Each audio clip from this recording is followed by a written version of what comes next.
And we are live. So, had a trial stuff this morning. My guy did not show up. So, his loss is your gain.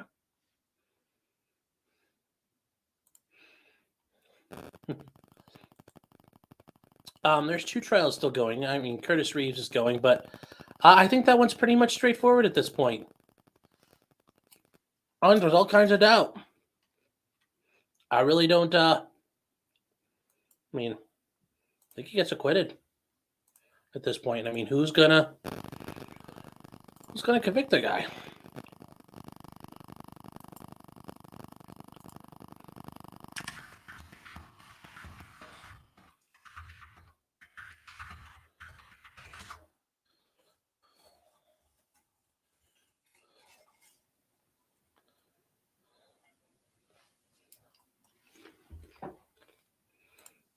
So, yeah. Hey, Randy, how you doing? Yeah. So, yeah, client did show up, so thought I'd pop on. Nothing like burning a whole morning trying to figure that out. Oh, it's a balmy 55 degrees here.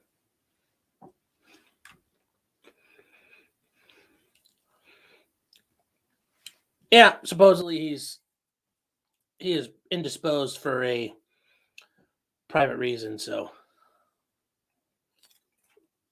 Yeah, yep. He's not there. Yep.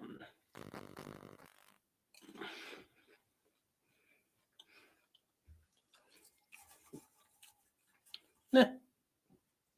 He might have a good excuse. We'll have to see.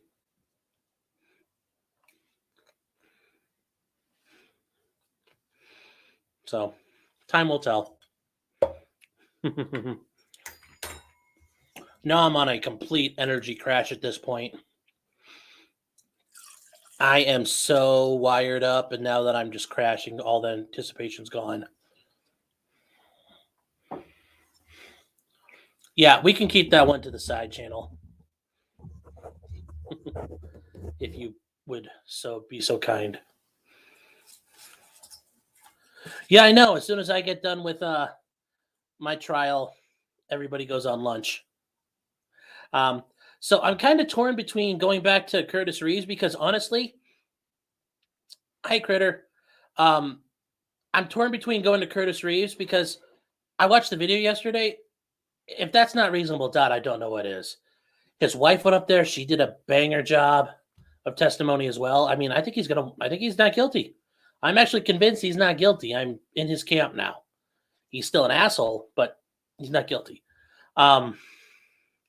I was thinking about going to cover William Husel, the doctor in Columbus who killed 25 people with fentanyl overdoses.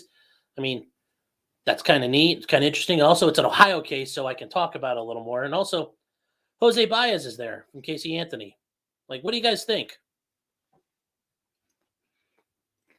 Fentanyl Man or popcorn guy? Which one do you guys want? All 5 of you so far.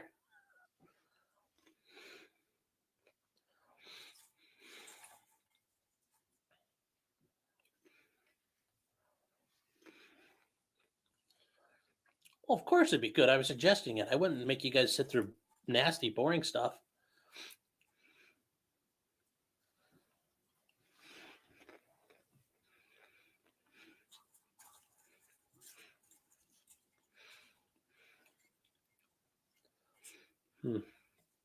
Only 5 people now? Oof. Got to get those views up. The doctor. Hey, Eric, how you doing?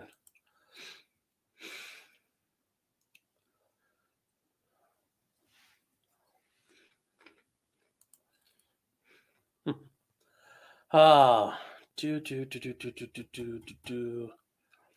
Oh, and Brett Hankinson's going today. Oh, it's jury selection. We can skip that for now. Yeah, I hope he gets convicted. I'm sure you guys have all seen my video at this point, so you know how I feel about him.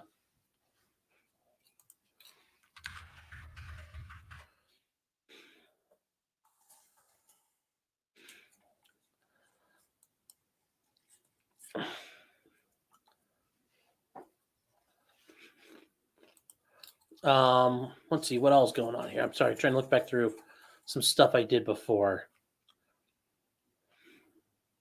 Only 5 watching. Oof. Yeah. Critter, I'm not going to do the jury selection part. That's going to be. It's hard to do jury selection solely for the fact that you can't watch the jurors' reactions, and it's hard to do jury selection based off like not being able to see their faces. Um, if you've ever listened to Robert Barnes talk about it, I agree with him. You can completely shape the battlefield basically with jury selection. The trial I had this morning, I got a jury questionnaire that had 175 questions in it. It was an online form people filled out that was populated in an Excel spreadsheet, and I could color code it, and I had it all mapped out for about 60 jurors. It takes a lot of work to do that. I have a strategy that I'm laying out, and I'm going off of people's reactions, and I might be asking juror 50 because I'll never pick them, but that way I don't happen to burn a juror closer to the front of the pile that I might want. So jury selections, I without you sitting there watching it, I don't really know how you can't learn as much from that, in my opinion.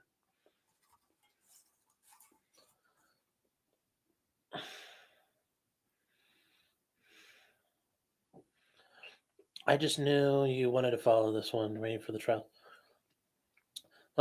Being in trial is the best. Waiting can be a bit suffering at some points. Yeah, you can hear the reactions, but still, you have to read people, and if you can get all 50 heads to nod in unison on something, you're not just asking that one person. You're singling out people to then play it to the rest of the crowd. Yes, waiting is like, well, for me, waiting is like being on the horse, like at the Kentucky Derby in the gates. Like I'm raring to go. It drives me crazy waiting.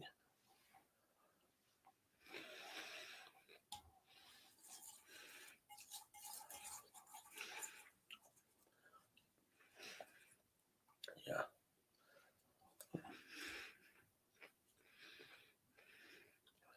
Yes, all 9 of you guys. I'd appreciate if you smash the like button. Maybe we can get 9 more people.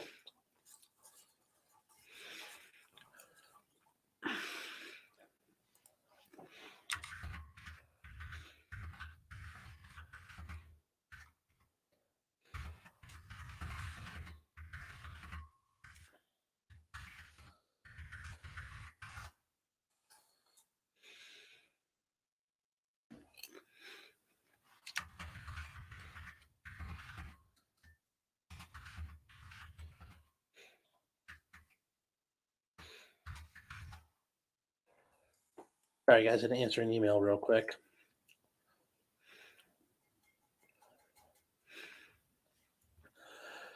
So, how was your guys' weekend? Was it pretty good?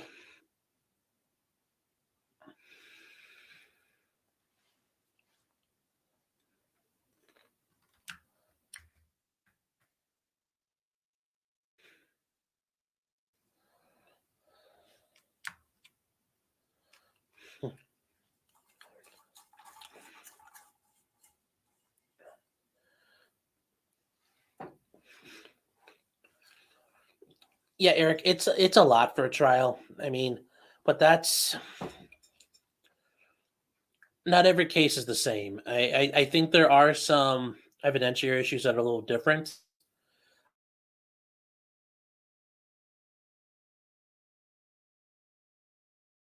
That's I think that's the state being a little more aggressive and combative than they need to be, but it's not out of line or improper. I just think they're playing a little too hard nosed. They'd be better off playing a little laid back, at least in my opinion.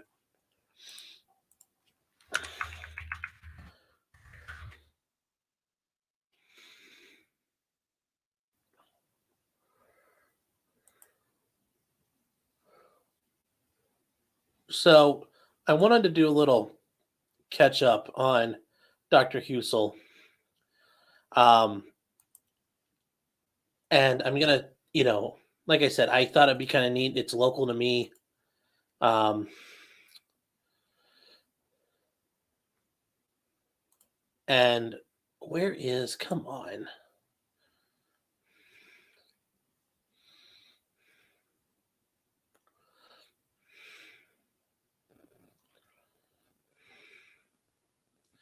Okay, here we go. Sorry, I had to work on this, guys. Oh, thanks, Kurt. I appreciate it.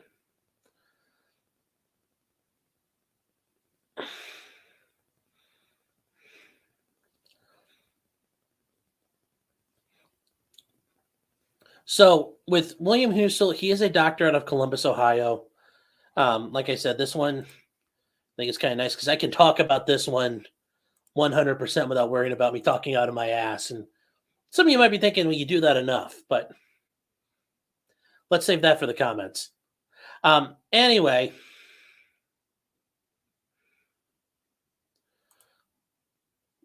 what I wanted to show you guys.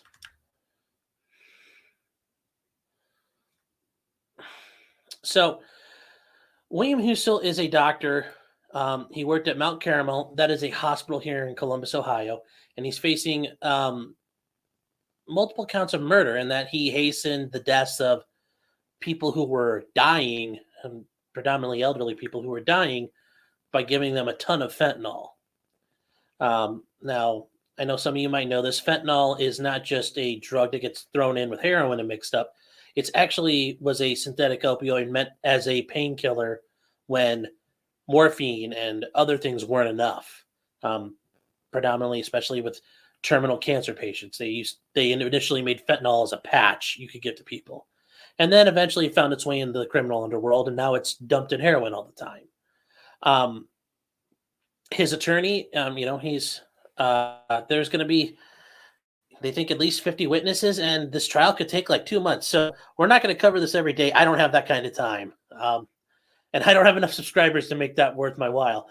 That doesn't mean it's not important, guys, but we're going to cover it in steps as it goes. But I think it's interesting. We can see the beginning of what they set up. His attorney is Jose Baez. You may remember him from Casey Anthony's trial. Allegedly he may have dipped his pen in the company ink there too. Allegedly. He gave people fentanyl and also sometimes benzodiazepines in unwarranted doses. Now, there's a point that the defense is going to make that there is no fatally prescribed amount. It's just there's a ton of it. Now, yes, it would kill me or you or any other person, but there's no listed, like in a medical book, this much will kill a person, this much is a fatal dose. Now, a lot of these people were probably going to die. They were either probably going to go into hospice care, or they were going to be in long-term care, which would lead to hospice care or their eventual death anyway. It wasn't like he went up to like a 13-year-old kid and killed him. These were people who were sickly and not long for this world to start with. Now, nurses and pharmacists were involved, and this is a good point that I think the story does help show.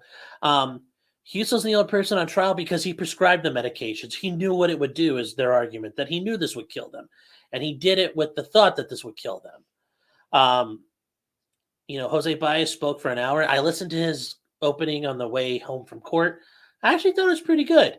And that's one of the big things. Now, their other argument is that he was trying to kind of be the angel of mercy, kind of like a Jack Kevorkian for, some of the older fans out there. Now, do I think that's the best argument to make? No, because you're kind of admitting you're doing it.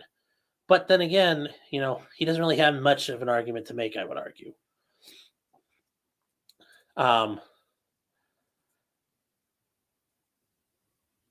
So that's really it. But yeah, he's kind of being an angel of death, and that's what we're looking at right now. Yeah, fentanyl's used in anesthesia. That's what killed Prince. Yeah, it killed a lot of people. Hold on. Whoa, hold on. Here, slow down. Potentially criminal. Can we follow Mr. High Score from that article? Mr. High Score. Did I miss something? I mean, heck, 14 bodies is a pretty high score. I must have completely missed something. Yeah, I'm sorry. I completely. So.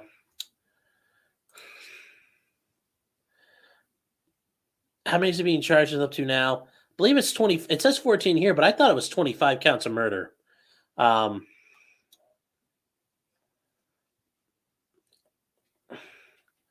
Yeah, it's what killed Prince. Doesn't take much. I'm alive and well. I hope they were not talking. I hope you're alive and well, critter. I'm old, right? No, Dr. K. Well.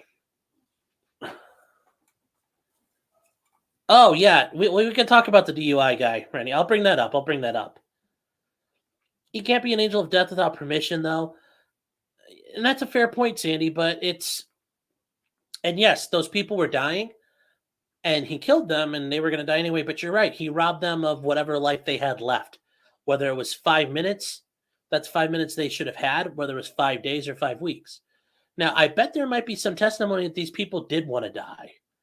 And in Ohio, there is no doctor-assisted suicide. So that's an issue. That's it, though, Critter. If you're looking for a doctor, I think Dr. Husel will take care of you.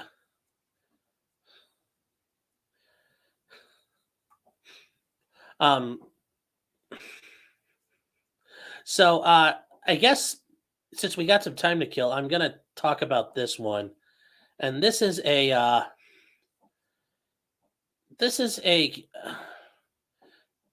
thing brought over by Redney. I thought she did a great job of pointing this out to me. And guys, have you ever find neat things like this in suicide? I'm surprised that doctors don't do it if it's available. I do have a thing we do want to talk about, and that is this guy. Okay, so this is out of Cleveland, Ohio, in the suburbs. As you can see there, a guy got arrested with a .355 BAC. Now, it's not a percent in the same sense, but that's a blood alcohol level. Yes, in Ohio, the blood alcohol limit is 0.08. So, yeah, he's this guy went for the high score. Let's see if we can find anything out about this. Yeah. 720. At Harrington Heart and Vascular Institute, I'm sorry, get guys. nationally recognized care using the latest technology and treatments available. We're going to turn off the sound. That's a little obnoxious. University hospitals are very good, by the way, out of Cleveland. Feel like you're doing the work of 4 people?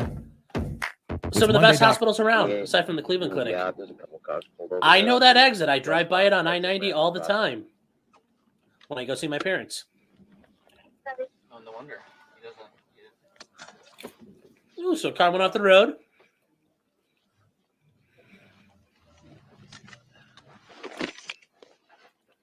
Very common in the winter. There's no implication this guy's been drinking yet. People go off the road all the time. And Cleveland gets a ton of snow.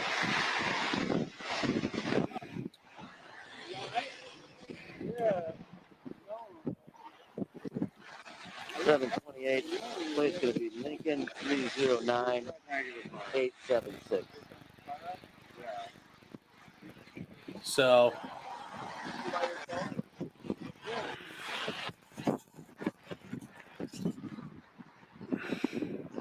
You guys just pull over to help him? Or? Yeah, Okay. I just didn't know if it was a crash or anything. No, I don't know. Is it okay? Should we go? Yeah, you can survive. All right, We'll figure this out. All right, thanks for stopping. Be careful. hey, Critter, said you need a doctor, so.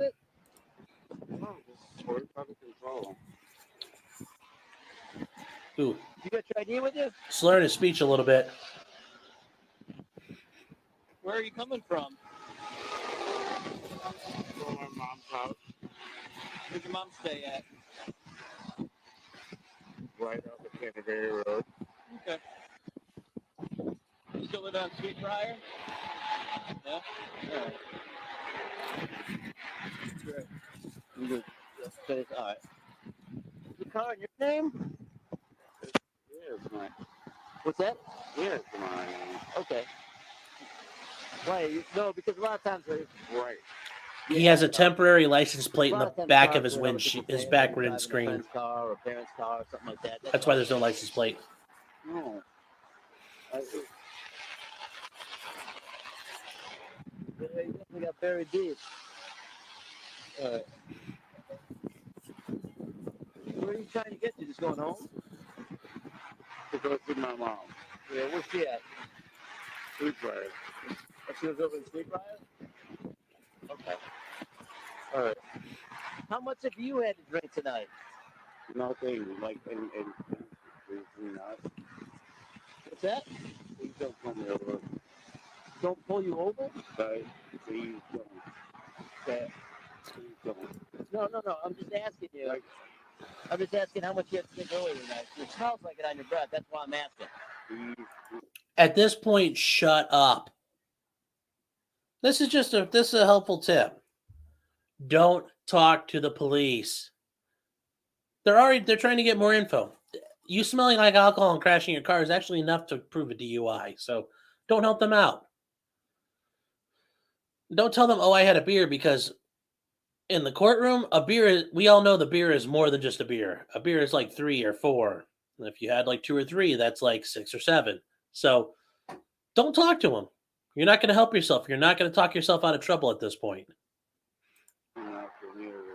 Okay, I'm not pulling you over. We're here to help you. You got stuck, right? Yeah, I'm stuck. Right. This guy sounds plowed badly. What's that? I was going to see my mom. No, I get it. And like I said, we can help you out. I should have stayed my ass at home. Well, that's why I was asking, like, make sure before we get you unstuck, I don't want you to create an unsafe situation. So if you've been drinking tonight, I don't want to put you back on the road driving if you don't think you should be driving. I was going to see my mom. Okay. And stay my ass put. So where were you drinking earlier tonight? It's at my apartment. Okay. All right. So how much have you had? How much alcohol have you consumed tonight? Not like a couple of beers. You're just really unsteady on your feet. Feet is a little bit slow. No, dude, I'm sitting in snow. No, I get it. Like, Yeah, so That's a fair argument. Stand still in snow. Okay. His shoes might be getting wet and cold. From A to Z? A, B, C, D, E, F, G, H, I, J, K, L, M, N, O, P. There's still more. So you just kind of stalled out. Brother, oh, fuck, man. Yeah. No, I didn't call out that P. You just chose to stop at P? Yeah. Okay. So I asked you to say A to Z. Oh, A to Z? Yeah. Yes, Matthew. In your country, it's Can I different. say the alphabet from A to Z? Come on, They man. can't do that Of here. course I can. Hey, Matthew, thanks for joining in. Yes, in the UK, it's different. And I think a lot of places it's that way. I know Australia is a big one. They can shove a breathalyzer in your window and you got to blow. But yes, Matthew, if you ever happen to find yourself in the United States driving a car and the police start pulling you over, shut up. In England, I don't know. You might have to tell the bobbies what's up. Well, this officer is going to check your eyes, okay? Now, I'm curious to see if they follow NHTSA standards. Or eyeglasses. I do not wear eyeglasses. All right. Do you have no vision problems? No. All right. Just stand there like that. Can you see my finger right here? Can you see this? Yeah. All right. I want you to follow my finger with your eyes and your eyes only. All right. Don't move your head. You understand that? You understand that? I see a suppression issue. Oh, he can move, but So how? Okay. So check. See my finger here? that's a little close to his Follow face. your eyes and your eyes only, and don't move your head. Got it? Yep. Also, this shit is kind All of right. voodoo to me. HGN is bullshit. I think his hand's a little too close. Oh, God, he's All right. Right here. bobbing like a flag in the wind. All right. Follow it. Oof. Just collecting more evidence at this point, guys. You can see it doesn't look good. That doesn't mean it can't be worked with, but he's not helping himself.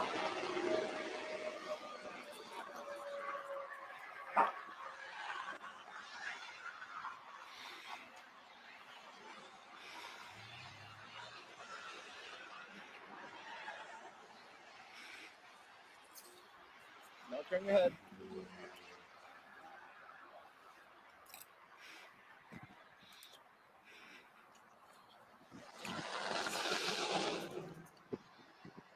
And Facey, if you can't do it sober, there's always things your attorney can explain away or get around.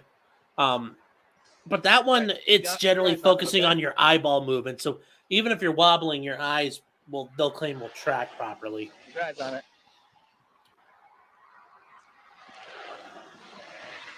Yeah, I think they're a little too close, but the problem is they're so far away, I can't tell how far away his hand is. There are rules about how far away your hand can be, the light can be, if you're following the National Highway and Traffic Safety Administration standards. See my finger? Keep an eye on my finger. Well, now I can't really tell. Oh, The other cop's in the way. I can't see. Keep an eye on my finger. I would argue this is, I can't tell. I don't truly know how far away the guy is, and then going up real high like that, You just had a couple beers, right? I don't like. Okay, this is a please don't, please. this is a portable breathalyzer. Okay, so that's just gonna give us an idea where you're at right now. In most states, and especially in Ohio, a portable breathalyzer cannot be used as a scientific instrument for trial. It can be used to determine whether or not this guy has alcohol in his system. It just can't be used to determine how much. Hello, Stacy. Rennie, I don't remember the date. It's this month. We had a lot of snow at the beginning of the month. So February-ish. All right, can you submit an air sample for this? It's a portable breathalyzer. Never submit to a Take portable in breath, America. blow air in the end of it. That way it'll give us an idea where you're at right now. It's inadmissible. Can you whoa, No, like, Oof. Are you willing to do this or no? You don't think you're over the limit, or you think you might be? no, Okay. dude. That, I'd argue, is a Miranda question right there. Can you do this for me, or are you just saying you don't want to? We're just trying Has to to make figure an out incriminating where you're at right statement. now, if you should be I driving. just want to get my car out of here. Okay. Like, All right. So are you willing to do this? do you understand? The tow truck's going to get you out when you get You're just arrested, not bro. giving me a yes or no answer. I'm giving you yours.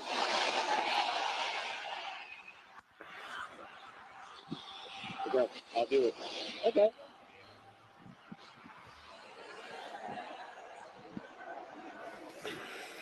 I will also just say at this point, you're probably, even if you're not him, you're probably already going to be arrested at this point. They're just gathering more and more evidence to make your case that much more stronger. So don't help them. Fucked up. What do you mean? Do you feel like you had too much? Is that what you're saying? No. I Okay. just don't want to go to jail. Matthew, I will be. No, nobody wants. I had- Sometimes you make mistakes. That's all. No.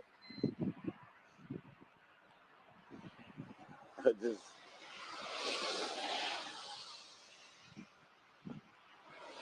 just got to restart it and stop.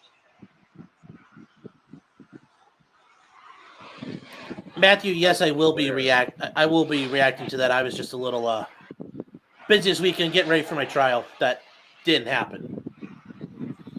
All right. So just take a real deep breath, and I'm going to have you seal your lips on this straw and blow air into it. Okay? Well, that's very true, Eric, and the police take advantage of that. You're not blowing at all. You're not blowing at all. You're not blowing any air. You got to seal your lips and blow just like that for about. No, you're doing it, but you got to do it for about 10 seconds. Just take a really deep breath. Jeez, he seal sounds your lips like and blow. playing a crappy You got- recorder you got- right you got to now. Keep going. What are you doing? All you gotta do is blow. All right, so take a really deep breath and blow air hard for about 10 seconds. Keep going, keep going, keep going. You're stopping and going. You're stopping and going. Hi, Leanne. All right. Let me show you how to do it. Pay attention. All you gotta do is blow out. So I'm going to put a fresh straw in here, and I'm going to show you how Hey, it Lori. works. Thanks for in case stopping there's in. some confusion on your part. A lot of times people just don't understand, or they're just trying to be a little deceptive and not submit a full sample. But like I said, I got to restart every time.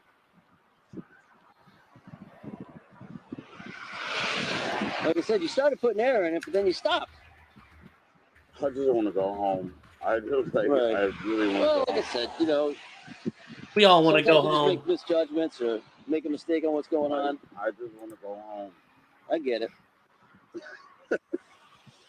Like, please let me go home. All right. Well, let's just see. You know, it could be you just spun out because of the snow and ice. It could be you spun out because you'd had too much drink. I can't. I just want to go home. I get it. Like,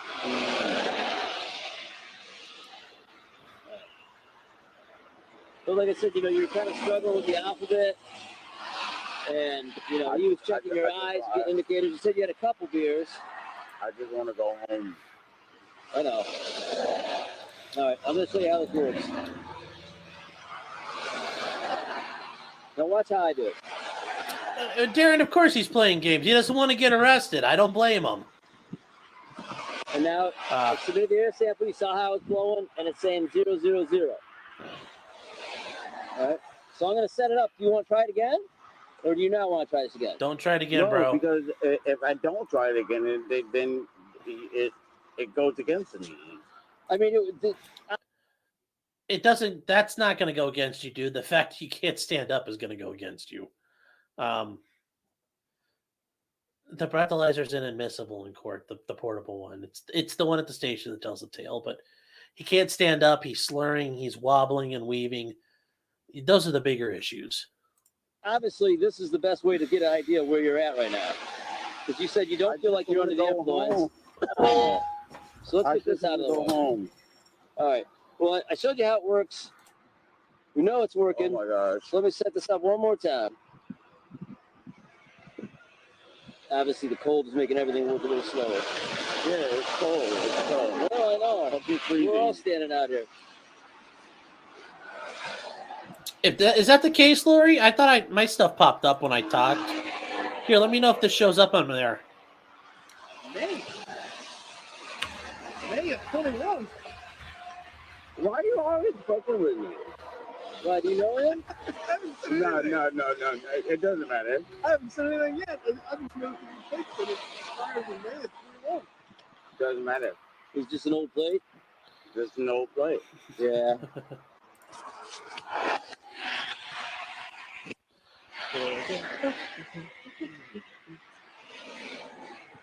Doesn't matter. What do you mean? You know you do got to get him renewed, right? It doesn't matter. Well, it does. Okay. Put your phone away. You want to call my mom? No, I don't want to call your. Why do I want to call your mom? You're like 40, aren't you? Yeah, 41. Why would I want to call your mom? Yeah, because she'll come right down here. You'll get the chance. You'll get a chance to call her. Stacy, there could be a car accident. This is right off of I-90 on the west side of Cleveland. Canterbury. This could be a very busy road. Okay, start blowing. All right. You're not getting any air there at all. All right. Just blow out into it. Take them a few days. I don't think you're doing it. I'll take my chances and keep. We're not calling my direction. Oh, I figured she is, but. Oh, we lost sound for a minute. It's time to start your own Stupid business, ads. to turn your dream into something official. You know, Persh, pretty bold of me, but you know, what are they going to do? They want to come at me like they came at Nick Ricada. They can come after me too, and they can eat the peanuts out of my shit as well. Yes, you heard me, Dan Abrams. Fuck you. Hi, Candace.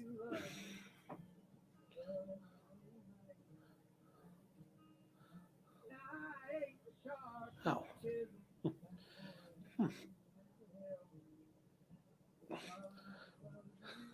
I appreciate it, Persh. So we're going to skip ahead then. I kind of want to get through this a minute. Where do we get to the station? Okay. But you can set up again. This is a stereo mount. Okay, that is an Intoxilizer 8000 or whatever they call one of those voodoo machines. And why do I call them a voodoo machine? Because you don't actually know how they're built. It's all trade secrets. The algorithms used in them are trade secrets and proprietary. So, unlike a scientific instrument you could examine and have somebody really go through, there's some issues there. Well, here's the thing. Let me see here. Hold on. A couple questions. Did you see the letter back from LNC that was replied? Yeah, I did, Rennie. They ain't got shit on him. They're flailing. And it's got to be nice when you can engage in frivolous lawsuits and afford to pay the damages out of it. Daniel, that's going to be state dependent, but I will tell you, just because you blow under the legal limit does not mean you are not intoxicated or impaired. You could be at 0.02 and be falling down drunk. It's just at 0.08, there's a legal presumption you are automatically impaired. If that makes sense. Now, let's say here's the thing in Ohio, for example, and I can tell you this. When you use the breathalyzer machine, that readout is transmitted to the Ohio Department of Health in Columbus. So if you blew a 0.0, there's going to be a lot of questions being asked. But if you blew like a 0.01, 0.02, 0.03, they can have you try again if the test is inconclusive. But if they get a readout, they can't keep asking you to try. But there are rules. For example, in Ohio, there's a 20-minute observation period where you've not ingested anything before you can use it.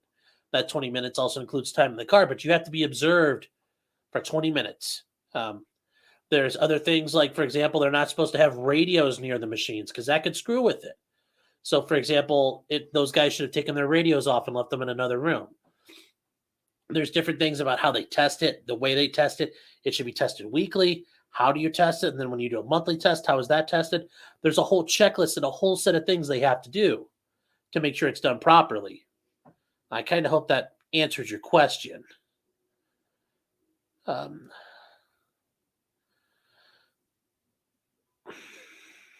Well, Matthew, like I said, even if you get to like 0.07, you could still be impaired.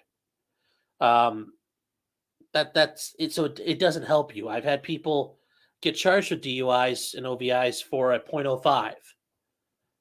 Well, why? Because they still looked like a drunk mess. Now, we were able to work with that a lot, but, all that does is keep the automatic presumption that you were intoxicated from being used. Yeah, Darren, it could rise as well. That's the other thing. If you had just stopped drinking and the way your stomach, your pyloric valve, all those things work, your blood alcohol level could rise in the meantime. So sometimes it goes higher, sometimes it goes lower. But it's when it gets to that point of it's going to push you over 0.08 or under, you still have to deal with the fact that you're near 0.08. So you've already had some liquor in your system.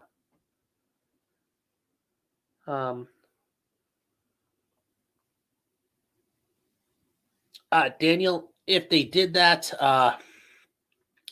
well, Sandy, if you go to your whatever state you live in, you should be able to find some of the rules on breathalyzer machines. It should be in your, for example, in Ohio, it's in the Ohio Administrative Code.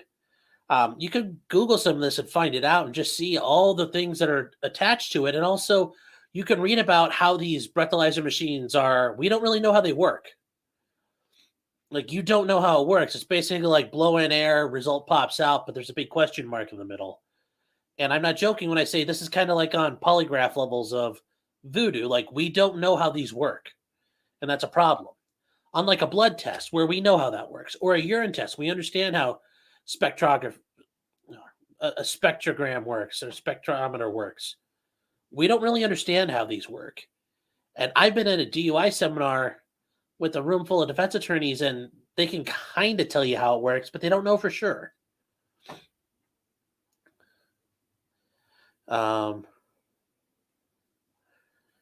Yeah, Daniel, if they made you do it once and they made you do a second time, hopefully you got a hold of a defense attorney on that point. I can't really comment on it without knowing too much more.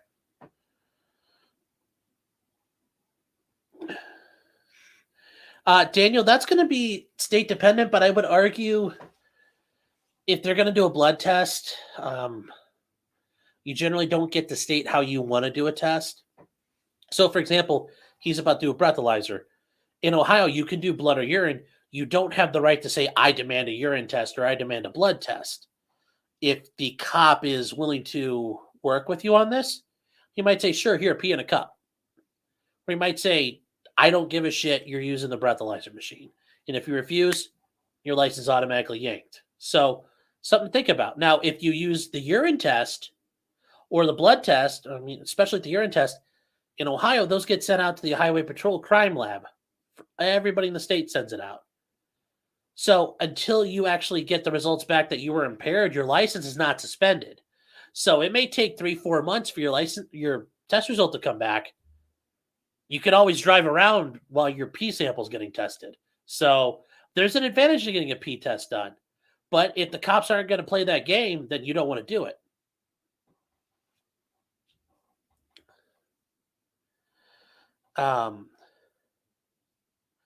No, Reddy, I don't tell them to take blood. I tell them, refuse. I mean, you're refuse. At that point, they've already probably have enough on you. So don't give them any more. It doesn't matter what you test under. You should, I would say as a general rule of thumb, I never encourage people to test. It's never going to end well. They're just racking up the score on evidence they can stack against you. By you not testing, yeah, they can claim there's a presumption only, only a drunk person would not test, but at least I can say they don't have proof. But every case is different, so I would say you really need to consult with a lawyer in your state before you do anything, because I really can't argue that as legal advice. Yeah, here if you refuse, you lose your license as well, but at least you might only face that 6 month to a year like administrative license suspension. You can get work privileges. You can get doctor privileges. I would rather eat a year suspension than have to have a DUI on my record because I ended up blowing and they've got incontrovertible proof, or my blood test and they've got incontrovertible proof. So there's some tactical things to think about. Yeah, you might lose your license a bit, but you might beat the DUI, so that's a win. Do I think it's bullshit, though, that's the one time where you asserting your Fifth Amendment right is used against you? Yes. But once again, Matt has a really good lobby, and they go up there and cry about their dead kids, and the legislators passed laws.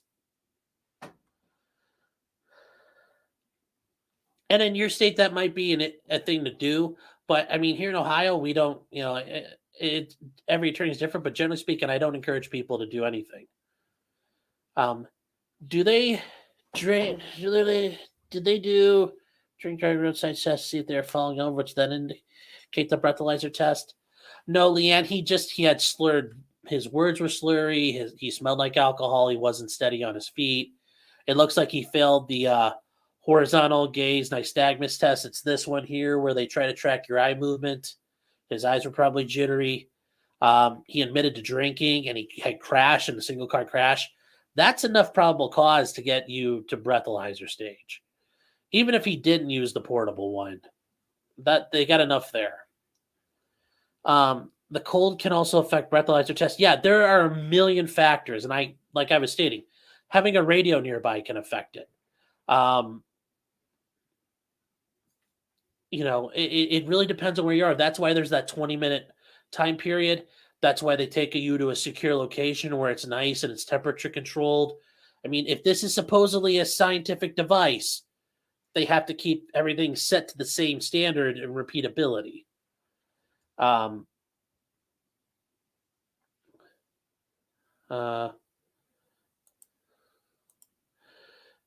let's see here.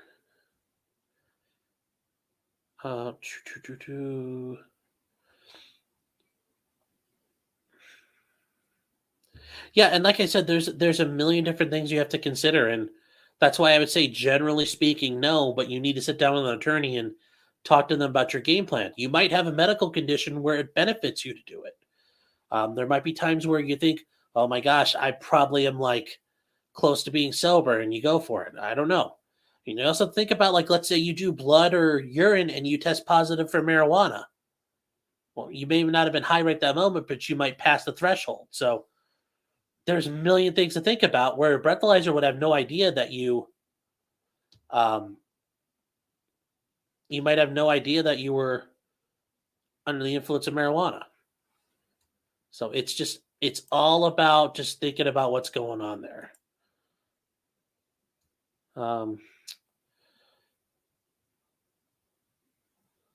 Let's see here.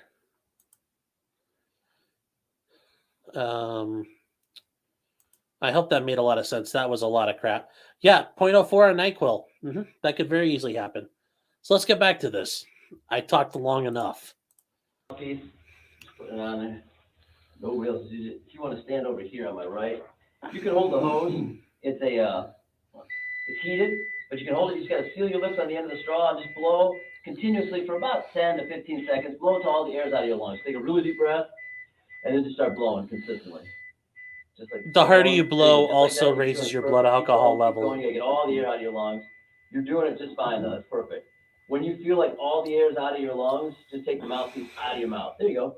You got it. It's going to print up your results right here.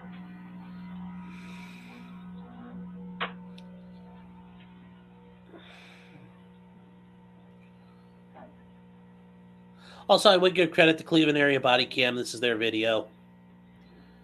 So, Keith, I would tell people, like, think about how much you had to drink tonight and use that for measurement purposes in the future. If you should be driving or not, if you had, if you drink. So, if you had like 2. Thank you, Officer Friendly, for telling him about how to measure stuff after he's been arrested. At this point, he's already been arrested because he's taken into the station. There's probable cause at this point. But yeah, Cleveland Area Body Cam. I gave these guys a subscribe just because they might have good stuff to follow in the future. 2 beers and you're the legal limit, then you probably know I'm probably a guy that can only drink 1 beer. You blew it pretty high though. So I don't know how you count down from whatever you drank. The legal limit is 0.08 and you blew a 0.355. So that's very, very high. So 0.355. Yeah, he's a very young guy. That's a lot. I give him credit. That's the high score. I'm impressed. I mean, I've been rip-roaring drunk before, like really drunk. Like, I don't know where I've been drunk. Like, one time I woke up with a ticket for disorderly conduct on my bed in my fraternity house drunk. And I woke up drunk still at that point later that day. And then I had to people had to explain to me why I got arrested. But I haven't been that drunk before. And most people would die at that level of blood alcohol content. So, yeah, Parish, you are being forced to testify, and it's bullshit. But once again, like I said, MAD had a great lobby. They go into state houses, and they, I'm not saying their tragedies aren't, important, but they go, "Oh my God, my daughter died!" Whoa, whoa, whoa, whoa, whoa. That's what they do, and the laws get passed. You're not playing devil's advocate. It is a bunch of bullshit.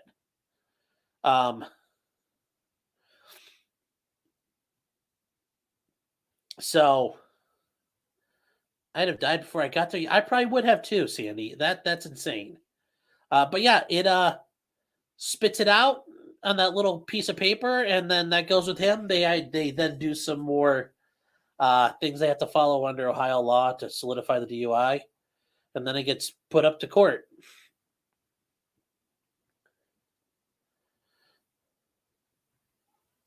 So, yeah, his liver might look awful. Your liver regenerates, and he's a young buck. I bet you would be able to tell what I did to my liver as a kid. So, nothing to worry about. Also, I do think I found a stream for Dr. Husel that doesn't involve long crime. So, that's a big victory. So, yes, if you've never seen an intoxilizer machine or any of that crap, that's what they look like. And I know some of you might be thinking, wow, it must look like a really neat thing. And it looks like some 80s teletype fax machine.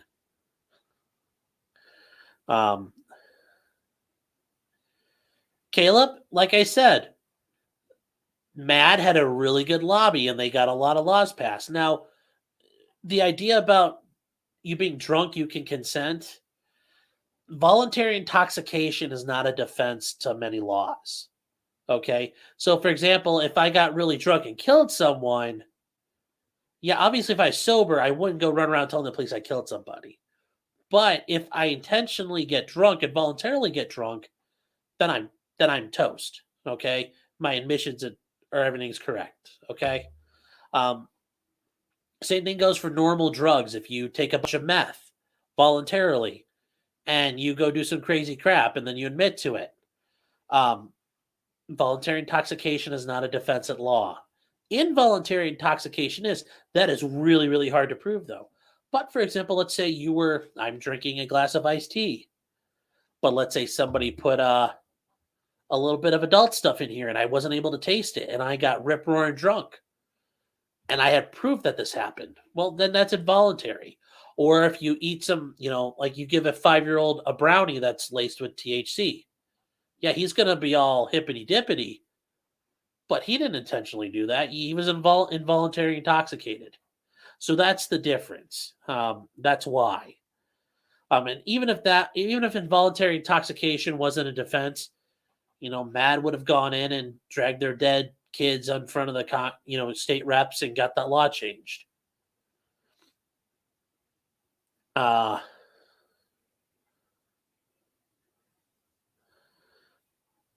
had to slow my drinking over the years. Drinking a full bottle of whiskey in one sitting is, yeah, Ken. I've had to slow down too. But it's nice to know I could do it when it came time to do it. Matthew Raftree, 1.4 BAC. Ooh. Gosh, man, that's Slavic levels of excellence.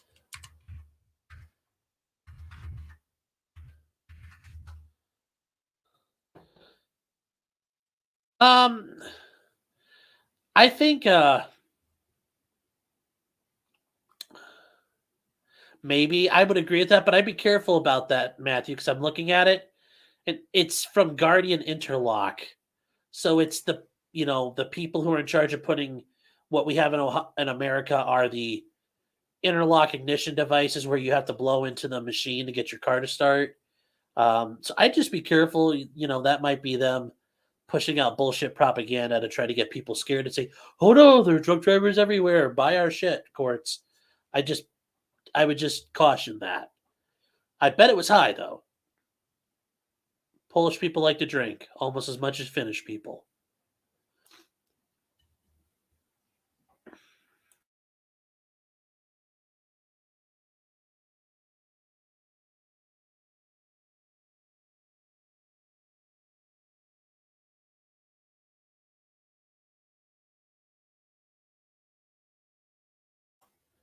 So yeah. Oh, Matthew, and I hope you don't think I was trying to pick up fight with you. I was just pointing out, just gotta be careful about who you're looking at. Grew up with all male friends. Can't do it like I used to. Oh, hey, Gabby, how you doing? Hope you're doing well. The Irish could sling them back too. Yes, they can. Yes, they can.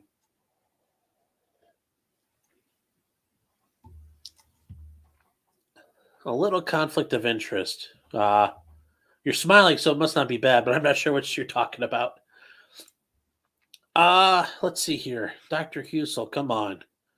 We doing this, bro? We'll be right back. Say that in Judge Chu voice. We'll be right back. Stop screen, share screen. God, StreamYard is so cool. I love this thing. So much more in Streamlab. I think this is going to be the trial. Yes. The ultimate rule is don't talk to the cops. Your first step is to shut the fuck up, and then you keep shutting the fuck up until somebody like me comes along, and then you tell me everything you want. But in the meantime, you're playing the game, you're playing the quiet game. And a lot's on the line.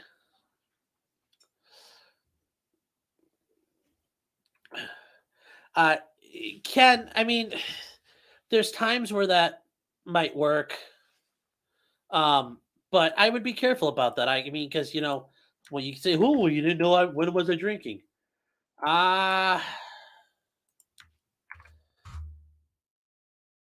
You got to be careful about that. I mean, I've heard of that happening too, but I think you need to be careful because you know you need to be careful at that point. Is just my point.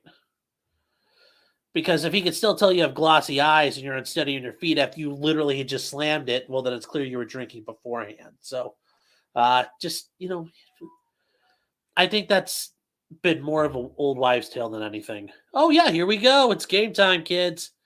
Franklin County Courthouse in Columbus, Ohio. It's actually a pretty cool looking building if you go down to Columbus. Well, Stacy, that is something you need to think about. You probably want to say, hey, that guy came at me. If he had a knife or a weapon, you say he had a weapon. When I shot him, he dropped it right there. That guy in the red shirt picked it up and ran off. Be careful. Like, you'd want to tell the cops all that stuff and just say, look, I was in fear of my life and I acted in self-defense. That's all you have to say. Yeah, those green screens. I know that's irking me a little bit right now. But Stacy, what I would tell you is you should really talk with an attorney. They'll give you the better advice there. They could tailor it to your own thoughts there. Yes, Andy, you keep shutting the fuck up. I mean, I really try to. Yeah, police make you feel like, oh, we'll help you out. No, they don't. They don't help you out. I'll put in a good, listen, if you tell me what happened, I'll put in a good word for you. In all my time as a prosecutor, 2 whole years of doing that, I never had a cop send me an email or come knock on my door and say, hey, bro, I know you're prosecuting Bob. Bob's a good dude. He stood up, told me what's going on. I want you to do a solid for him. That never fucking happened.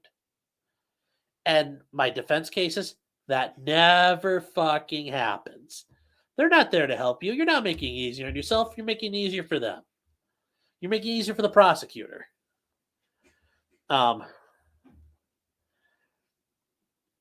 Stacy, it's hard for everybody. I mean, look at me. I like to talk. I'm talking into a fucking camera to a bunch of people on the internet I've never seen. So trust me, I understand the whole wanting to talk thing.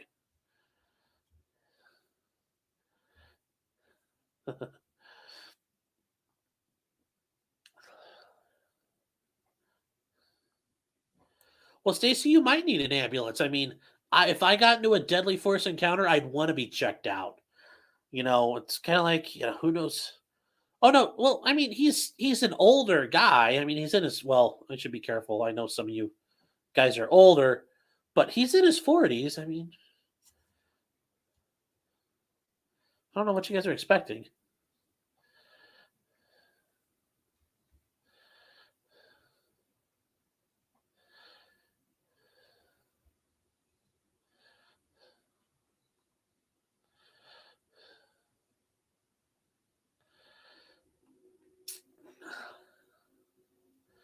Well,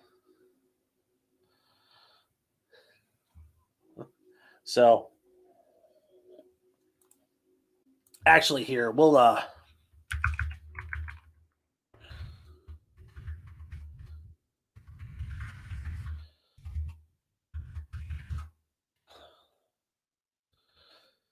okay, public records. We're going to look up just to make sure all the stuff is ready.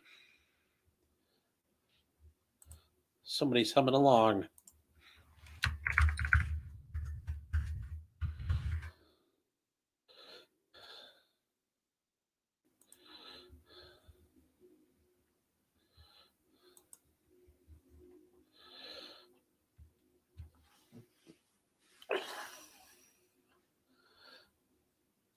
Okay, yes, a bunch of his murder charges did get dropped. Looks like 1, 2, 3, 4, 5, 6, 7, 8, 9, 10, 11. Yes, 11 got dumped, so he's only got 14 left. My apologies to everybody. Let's see if I can find a copy of his indictment, if you guys want to see that.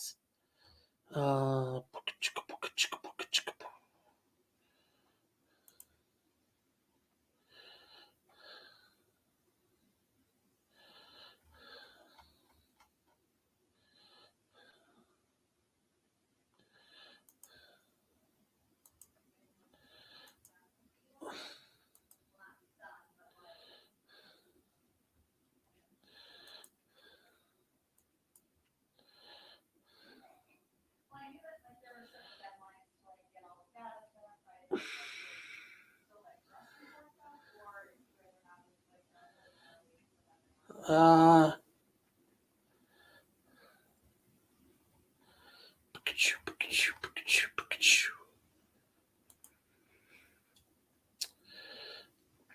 he has a $1 million surety bond that he's out on.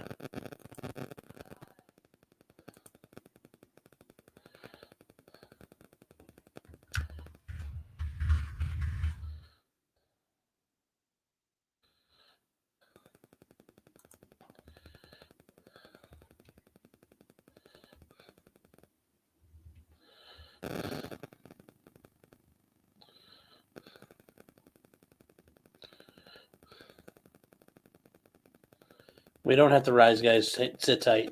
Oh, that was a bad dad joke. Boo. Sorry, guys. I cannot find the... Candace, the 14 were not settled. They were just... 11 were dismissed. There's 14 left.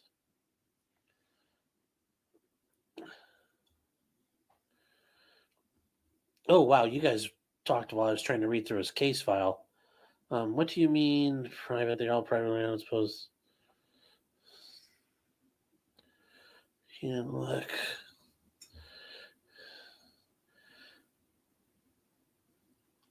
I think they got rid of the 11 weakest counts, so they went up. These 14 are probably fairly strong, at least in their eyes, to prosecute.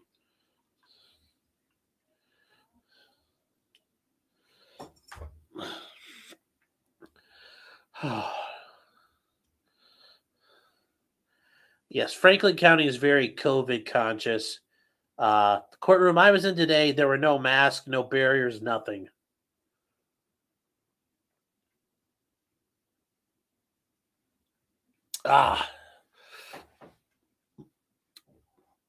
So.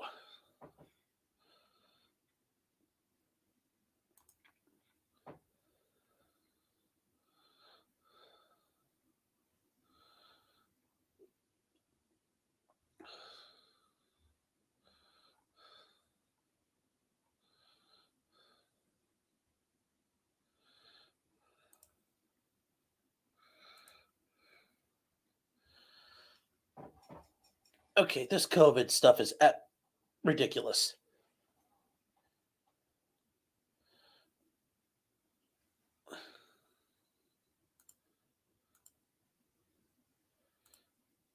Oh, sorry, guys. Oh, we had no sound. We had no sound. I'm so sorry. Gillette.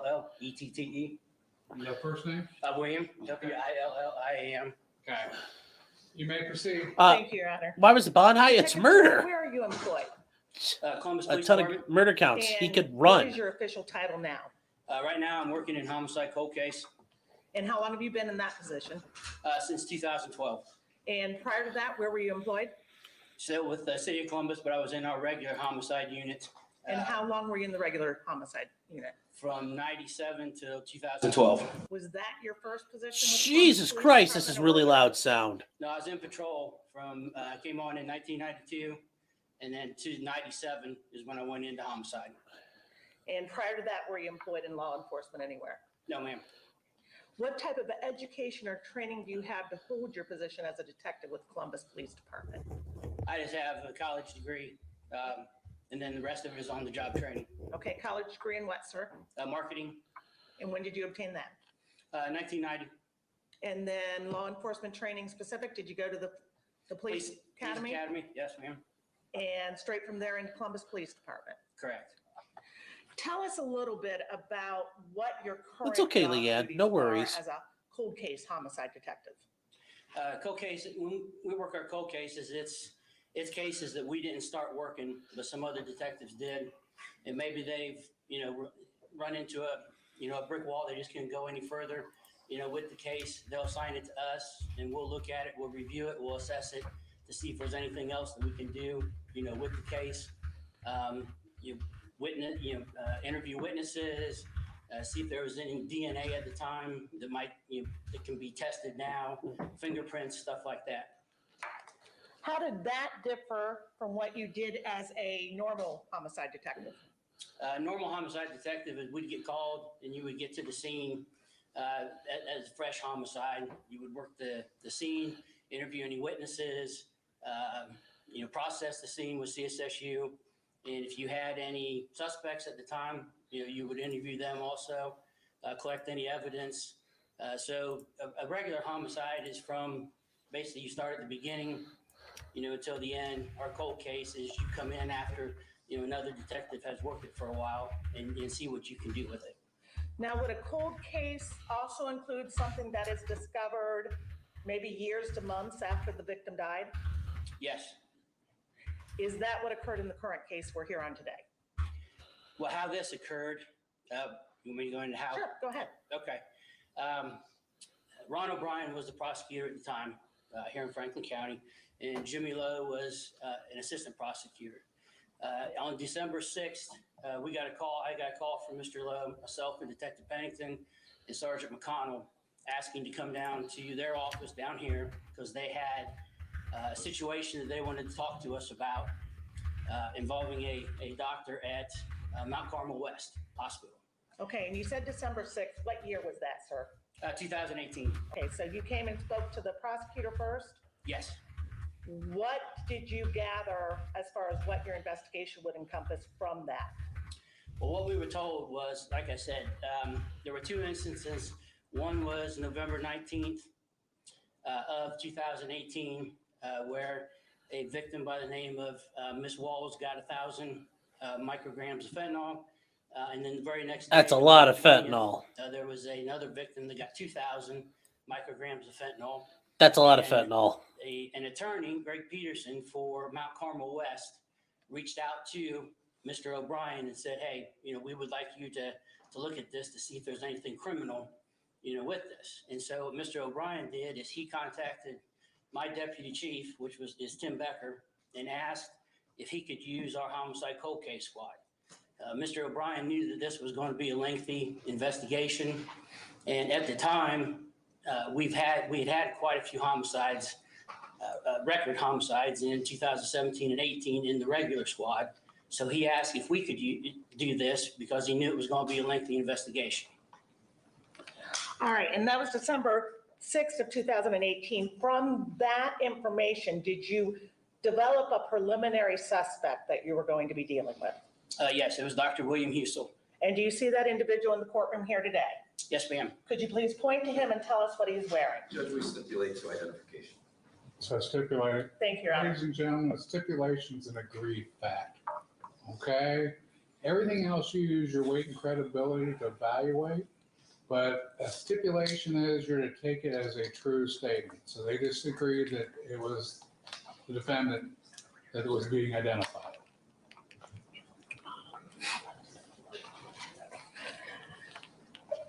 What did you do next in the course of your investigation? We set up a meeting on December 7th, which would have been the next day, to go to Mount Carmel.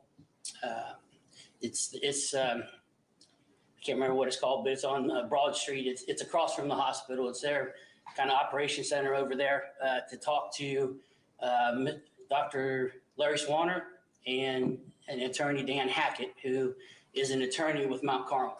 So it was those two. It was myself, Sergeant McConnell, Ann Pennington, and Detective Dana Courtroom that went and met with these guys in the afternoon. And that brings up a point that I want to talk about. Was it just you handling this cold case investigation, or was it a team of detectives with Columbus Police Department? No, it was our whole team. In cold case at that time, we had 4 of us. There was myself, Detective Dana Courtroom, Detective Ann Pennington, and Detective Jay Fulton, and Sergeant McConnell. And so we all worked this together because it was such a big case. All right, so you met with, I believe you said Dr. Swanner, and who else? Attorney Dan Hackett and Greg Peterson was there, the attorney that they hired, and also Greg Slimmer. And from that meeting, were you able to determine where the patients were at the time they died? Yes, Mount Carmel West Hospital. And do you know the address to Mount Carmel West? 793 West State Street. And what city, county, and state is that in? Columbus, Ohio, Franklin County. Okay, and Your Honor, may I approach the witness? Did you show the other side what you showed? Yes, I showed them that before we even started, Your Honor.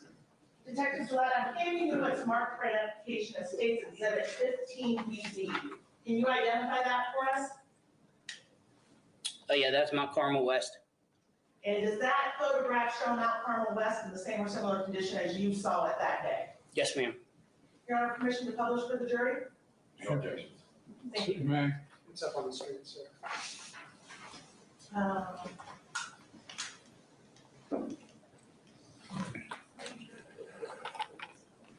What do we need to do? Okay. I keep hitting 2 all. There we go. This is 1. 15 BB. 15 BB? Yes. Get you out of exhibit list. Yes, please. Thank you so much.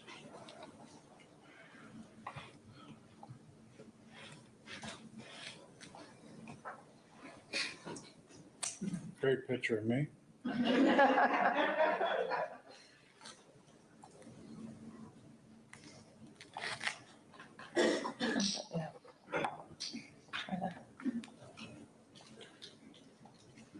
Okay, this thing is acting funny. You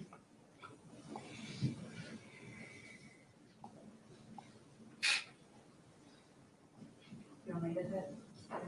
Here's the overhead. It won't even let me in. I have presentation mode here, Judge. Hit presentation mode, left front, law front, and then to all.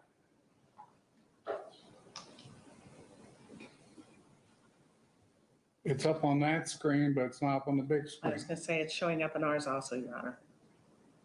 Well, I guess we're going to have to go old Old style. school it is, Your Honor. Can you get the overhead on? I don't know that I can get the overhead on. You can switch to that. You can turn this on. I tried. It didn't want to switch earlier. Okay, cart front, then to off. There we go. See if that'll do it. You might just have to, Old school, old hold it up. school it. All right, Yeah. hang on, let's switch. It's showing his computer in the back, and for some reason it shouldn't. There we go. There we Right, go. that's it. All right. Oh, that's the overhead. All right, there we go. We've got it figured out. All right. This shows Mount Carmel West in the same or similar condition as you saw it that day. Correct, yes. And is this building currently standing? No, ma'am. When did that happen, that they shut it down? Shortly after. Mount Carmel West, the shortly hospital. after this, I want to say I it have to was take this, guys. Maybe in 2019 that they opened the Grove City Okay. location. All right, so after your December 6, 2018 meeting, what did you do from there? Well, we went and had the meeting on December 7th and Okay. talked to Mr. Hackett and Dr. Swanner. And they kind of explained to us that they had 2 incidents where Dr. Husel had ordered. One was 1,000 micrograms of fentanyl. The other was 2,000 micrograms of fentanyl. And they wanted us to look into this to see if there was anything criminal about this. What did you do after that? We also asked them if we could set up to start talking to the nurses and pharmacists, that would have been under the defendant, while he was working there at Mount Carmel. So that evening, we had the meeting about 1:30 or 2. We went from that meeting on the 7th back to Mount Carmel at 793 downtown here, and we started interviewing nurses and pharmacists. And we continued that from the 7th. We came back in the 8th. And then we also interviewed them on December 10th. And there were a few more after that came, that we couldn't get during those time periods. But we ended up interviewing all of the nurses and pharmacists that would have been working during that time period. Okay, so approximately how many hospital employees did you interview over the course of this investigation? With the nurses, doctors, and probably around 30 or so. I have 75 total interviews done, but we also interviewed the families of the victims also. So those were all included in the case package. All right, and just to be clear, when you say we interviewed them, you're talking about your entire cold case detective team that was helping with the interviews. Correct. What we did is we broke up into teams, and we would start interviewing the nurses, pharmacists, and things like that to get through them, quicker, because there was quite a few of them.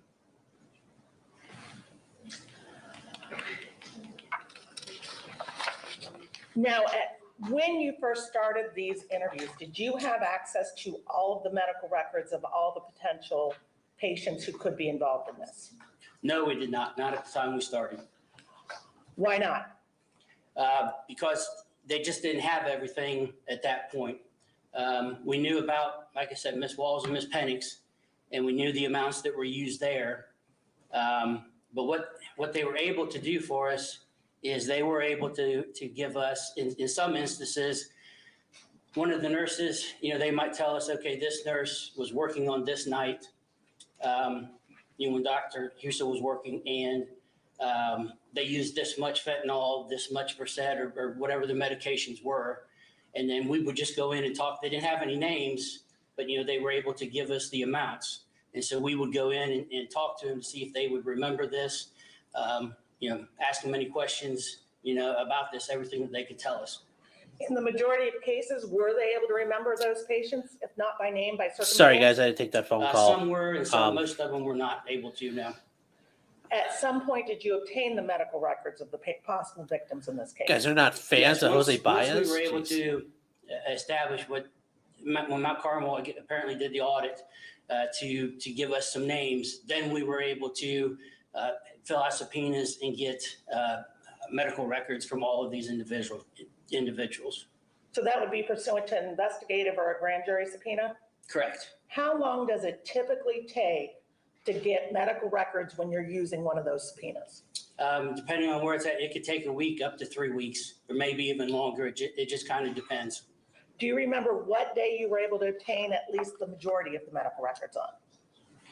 No, we obtained records throughout the whole investigation, but we were able to, the state was able to get experts, and one of them was Dr. Roth, who works with Trinity, which is part of Mount Carmel, and he was able to go through and look at some of the charts once they got everything, the medical records, and then they put together a list of victims that they wanted us, looking into. Well, let's be clear. Dr. Roth works for Trinity, so Correct. that's over Mount Carmel. Is that correct? Correct. Did the state consult with other experts who were not employed by Mount Carmel in order to make a determination on whether they were a victim or not? Yes, they did. Foundation, move to strike. Okay. He has, I don't want to give a speaking objection, but just to clarify the foundation, we don't know if this witness was in the position to be made aware as to what the state was doing. And she hasn't laid that foundation, I think. Oh, well, this is a transition. Thank you, Your Honor.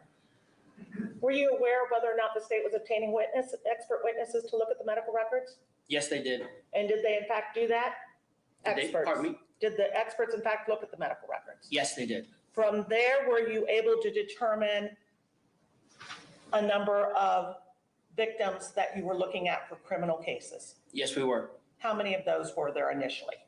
Initially, there were 35 that we were looking at. What happened after that? As the experts were looking, they narrowed it down to 25, and then today we're here for 14. And at some point out of those 14 victims, did Columbus PD obtain photographs of each of them? Yes, we did. And Your Honor, if I may approach?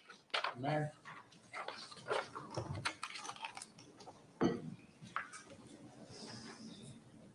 And what I'm handing you what marked for identification of State's Exhibit 1A. Could you identify that for us? Yes, that's Joanne Belisari. And that's one of the potential victims Yes, ma'am. that show her in the same or similar condition as the date you obtained the photograph. Correct, yes. And Your Honor, permission to publish? No objection, it's, if it moves things along Well, easier can for we just council. show them all of them? Sure. Okay. And then we publish them as we go? State's Exhibit 2A, That's Ryan Hayes. and again, shows it in the same or similar condition as when you obtained it. Yes, ma'am. State's Exhibit 3A, Judge, we would have no objection to the publishing and admission of these photos. It's been shown to me. Is that I have no cool? problem. that's fine by us, Your Okay. Honor. We're kind of doing a shortcut, ladies and gentlemen. Okay, usually we'd go through and identify each picture. They're just agreeing that these are the pictures, so now we have to see the technology to work.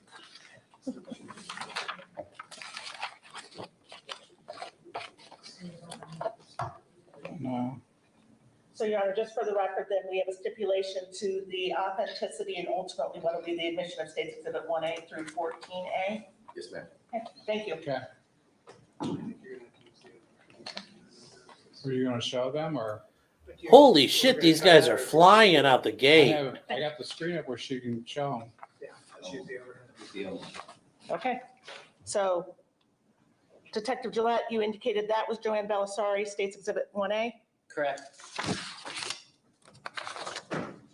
and 2A, I believe you've already identified as Ryan Hayes. That's correct, yes. 3A, Beverly Schertzinger. Yes, ma'am. 4A is Donnie Millette. Danny, I'm sorry. 5A, Brandy McDonald.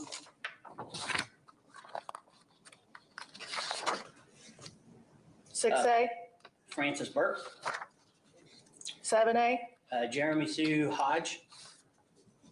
8A, James Allen. 9A, Troy Allison.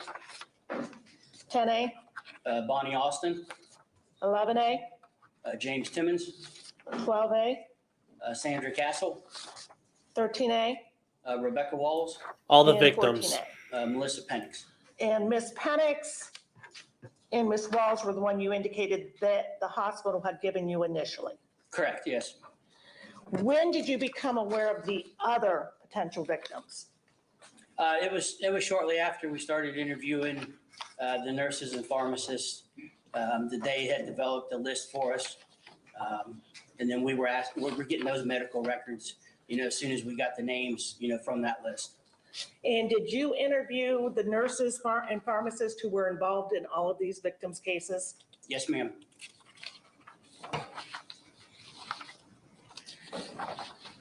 After reviewing and after interviewing all of these witnesses and reviewing the medical documents, as well as getting information from the experts the states had consulted with, did you have a defendant or a suspect at that time? Yes, ma'am. And who was that? Dr. William Husel. So that has remained consistent throughout. Correct. Detective Gillette, when you interviewed these hospital personnel, all the employees, was this the first time that they were interviewed by anybody? No, ma'am. Okay, tell us about that. It was our understanding that the hospital, and I don't know who it would have been at the hospital, but they had already started talking to the nurses and pharmacists, by the time that we started talking with them. Is that how you would prefer to do a criminal investigation? No, we would like to talk to them first, but in this case, that it's just not how it happened. So, we just did the best we could with what we had at that time. How did that affect your investigation, or did it? I don't think it really did. I think they would have told us the same thing, prior to them being interviewed by the hospital versus us, talking to them first. And once you obtained the medical records, was there anything that stuck out from these interviews that were incorrect in comparison to the medical records? No, ma'am.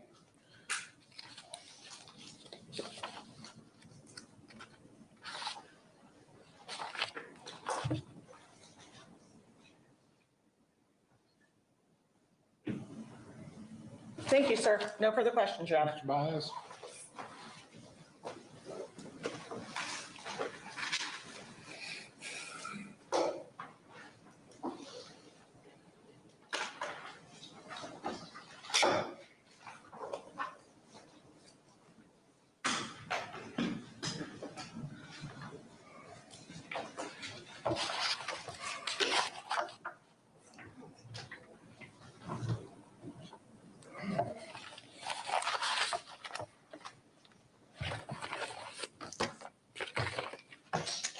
May I please the court?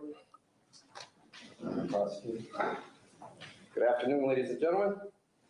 Happy birthday. Good afternoon, sir. Good afternoon. Detective Gillette, you mentioned that this was a cold case, correct? Well, yes, we That's the way it was treated. got asked to do it. Our homicide cold case unit got asked to look into this. And it's your training and experience, and in fact, you're even in a specific squad that is used to handling cases further down the line. Correct. Okay. Now, before I actually go any further, you kept referring to the patients as victims. Do you recall that? Mhm.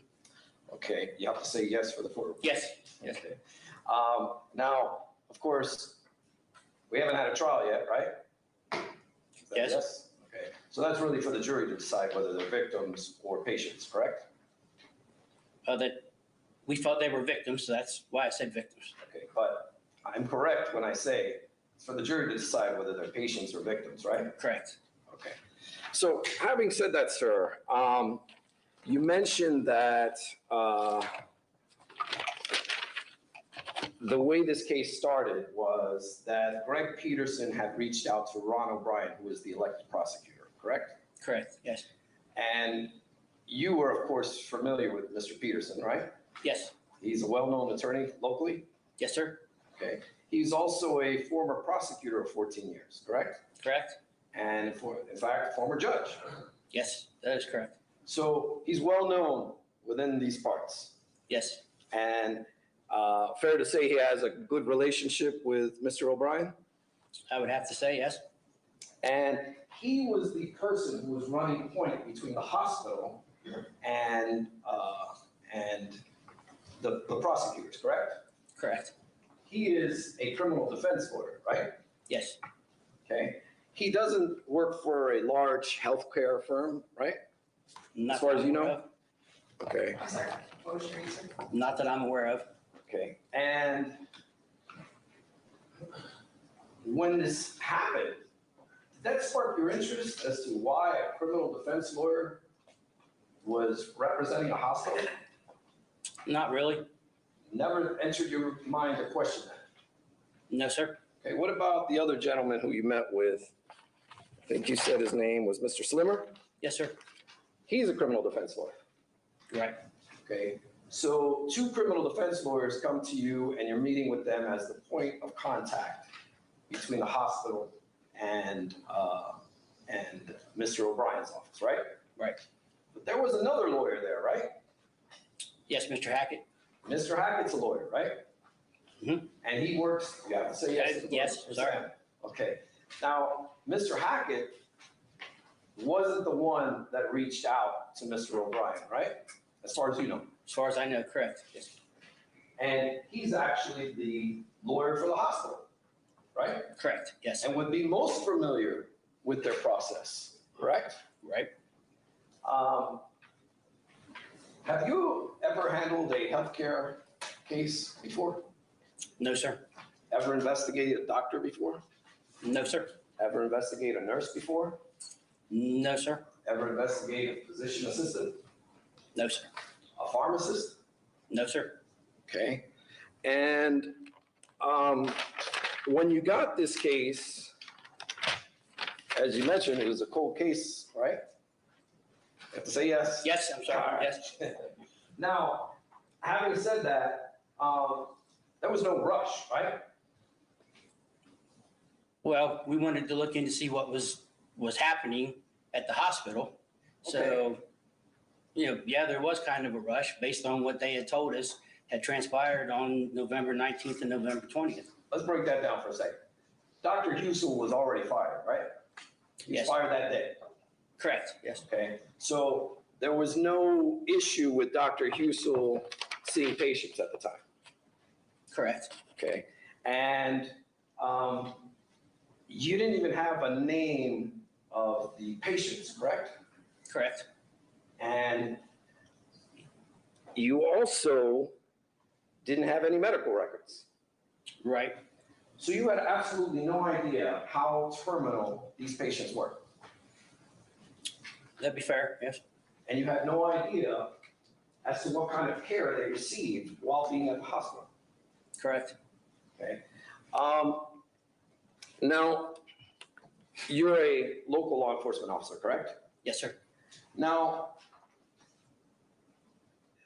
you're aware that Mr. Peterson also does federal criminal defense, correct? I did not, I don't know. I mean, to be honest with you, I'm not sure exactly what all he does. Okay. During the course of your interviews, you spoke with many pharmacists. Correct. Okay. Now, when you spoke to these pharmacists, they told you about their job responsibilities? Yes, sir. And you were aware that they are in charge of controlled substances? Yes. Okay. And are you aware of what potential laws they may have been responsible for in this case? No, sir. Did you ever think of looking into it? As far as the pharmacist? Yes. No, but I mean, just thinking about it, they would be responsible for, approving a medication or something like that. So I would assume that, I'm not sure what you're asking. Okay, let me try and break it down for you. If they were putting false information in the medical records, that could be a federal criminal offense, correct? I would assume so, yes. If they were not controlling controlled substances, that's also something the DEA would investigate, correct? Correct. And they would be exposed to that. Right. Okay. And the hospital, as an entity, could also be held criminally responsible, correct? I would assume, yes. Okay, I don't want you to assume. I mean, we're here, we want facts. You know for a fact that an entity could be criminally held liable like a hospital, right? Correct, yes. Okay, in fact, right around that time, in 2018, there were quite a number of hospitals being held accountable for opioids, correct? Counter objection relevancy. Okay, it's cross. Oh, What was the question again? Right around that time, in 2018, there were quite a few hospitals being held criminally responsible for opioids, correct? I don't know that I can answer that accurately. As far as you know, you're a police officer. I know opioids was up, yes. That would be a fair statement, yes. Did that ever enter your mind that perhaps you might want to take a closer look at what's going on with this hospital? As far as Mount Carmel? Yes. Well, we were looking into what was going on. That's why they asked us to come over and have that meeting with them. That's not the question I asked you. Did it ever enter your mind that you might want to look into what's going on with this hospital in terms of their criminal life? No, sir. Okay. In fact, you identified both on direct that Mr. Husel, or Dr. Husel, was the target of the investigation. Correct. And it's also a fact that you advised just about each and every witness that you interviewed that Dr. Husel was the target of this investigation. Correct. So that's how you went in with Dr. Husel, correct? That's correct. Okay. Now, you're aware that pharmacists are 50% responsible for the medications given in this setting, correct? Yes, sir. Objection, Your Honor. That's not in evidence. overruled. So, yes, okay. So, and that's something you knew going into this investigation, or is that something you found out later? Say that again. About the fact the pharmacist. that a pharmacist is 50% responsible for a dose, is that a fact you learned before you went into this investigation or after? I never knew they were responsible for 50%. Okay, you just testified to this jury a moment ago that you're aware that they are, correct? No. Okay. I'm not sure what you're trying to ask me. Detective, if I ask you a question and you don't understand, please just ask me to repeat it or clarify for you. I'm more than happy to do so. I'm not trying to trick you. Okay? Okay. Now, Playmaker, the state of Ohio versus William Husel. were you aware, because there's a thing, you've given two different answers. Okay. The first time I asked you if you were aware that that pharmacists are 50% responsible for the dose, you said yes, you're aware of that. I didn't understand. I didn't hear that part of it. You said something. So I misspoke. Okay. Okay. Before I go any further, anything else you misspoke about? No, sir. Okay, good. Oh, that's an asshole comment. You still to this day don't know that? No, sir. Did you ever look into who's responsible under the law for a dose of medication in a hospital setting?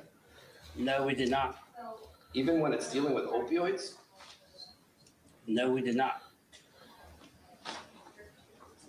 Now, sir, you mentioned that you were not the first to question these witnesses to a murder, right? Correct, yes. So, in fact, you were the third person to speak to these witnesses, correct? I don't know about third. I know Okay, there was. you became aware that Human Resources spoke to these nurses and pharmacists, right? Correct, yes. And they spoke to them before you. Yes. You have no idea what they told the employees. No, sir. You have no idea if they made any threats to their jobs. No, sir. You have no idea how much information they asked them about each specific patient, right? No, sir. And they didn't even record those interviews, right? I don't know about that. Did you ever ask? No, we did not. So you're aware that witnesses to a murder investigation, critical witnesses, are being questioned, and you don't even ask whether they're being recorded? I don't recall that we did. Okay. What about notes? Did you ask the Human Resource Department for their notes on these interviews? No, we did not. Their notes. But yet you represented to this jury that you don't believe it affected the investigation, right? I don't believe so, no. But you can't really say that because you don't have the notes, right? Correct. Question, hold on. And Let's ask questions. Sure. And you don't have, you also don't have the recordings if they were recorded, right? Correct. And you have absolutely no clue what they said to these people. Right. You also became aware that risk management spoke with these witnesses, correct? Maybe yet later. I don't remember when risk management did. My question to you, as you were questioning these witnesses, they made you aware, and you learned by questioning these witnesses, that risk management had also spoken to them, correct? Yes. Okay. Now,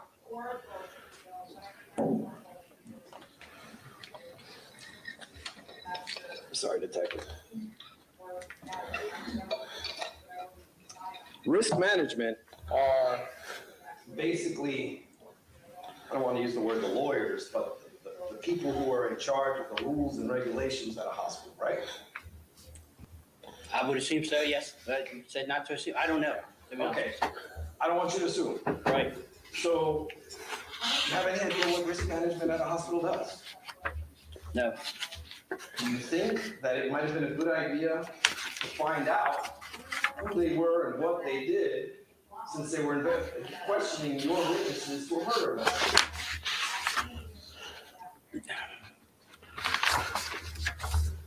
Looking back, probably, but no, we did not. Okay. Oh, excuse me. Do you know if risk management recorded these interviews? No, I do not. Did you ask? No, we did not. Did you? Did you do anything? No, we did not. Are you aware to this very day whether there are notes from risk management? No, sir. Now,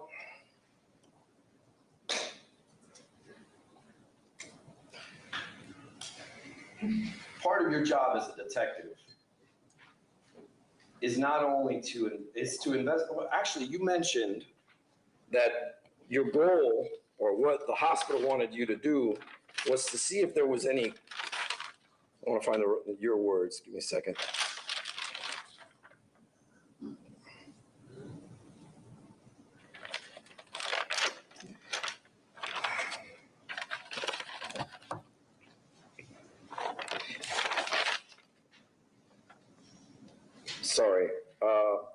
see if there was anything criminal.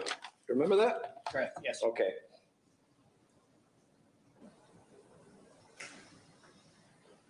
In the process of that, it's also important to you to see if perhaps, well, let me strike that. I'm asking that question for you, sorry.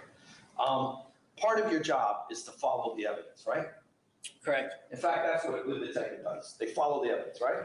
Yes, sir. They don't go in with a set of blinders, correct? Correct. They don't go in saying, this is our target and only our target, right? We didn't have any other targets that come up during the investigation. Okay. My question to you is, good detective doesn't go in and say, this is our target and only our target, right? Correct. Okay. So if there's evidence that you uncovered through the course of your investigation that shows that a person might be innocent, you follow that too, right? Correct, yes. Okay. And there are several things that let me strike that. When you went into this question, when you went in to question these witnesses, you don't have a medical background, right? Correct. In fact, your background's in, I guess your college degree was in marketing?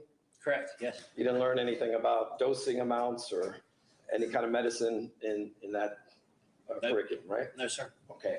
And you mentioned you've never investigated a healthcare case before, right? Correct. And you mentioned in direct examination that there wasn't just you, there were other detectives, right? Correct. Did any of them have a prior history or experience in healthcare? Not that I know of, no. Okay. In fact, you couldn't pronounce a good number of these medications that kept coming up, right? That is correct. You had never heard of these medications. Correct. And you didn't know what these medications were for. Right. Okay. You had to rely on what the pharmacists and nurses were telling you, right?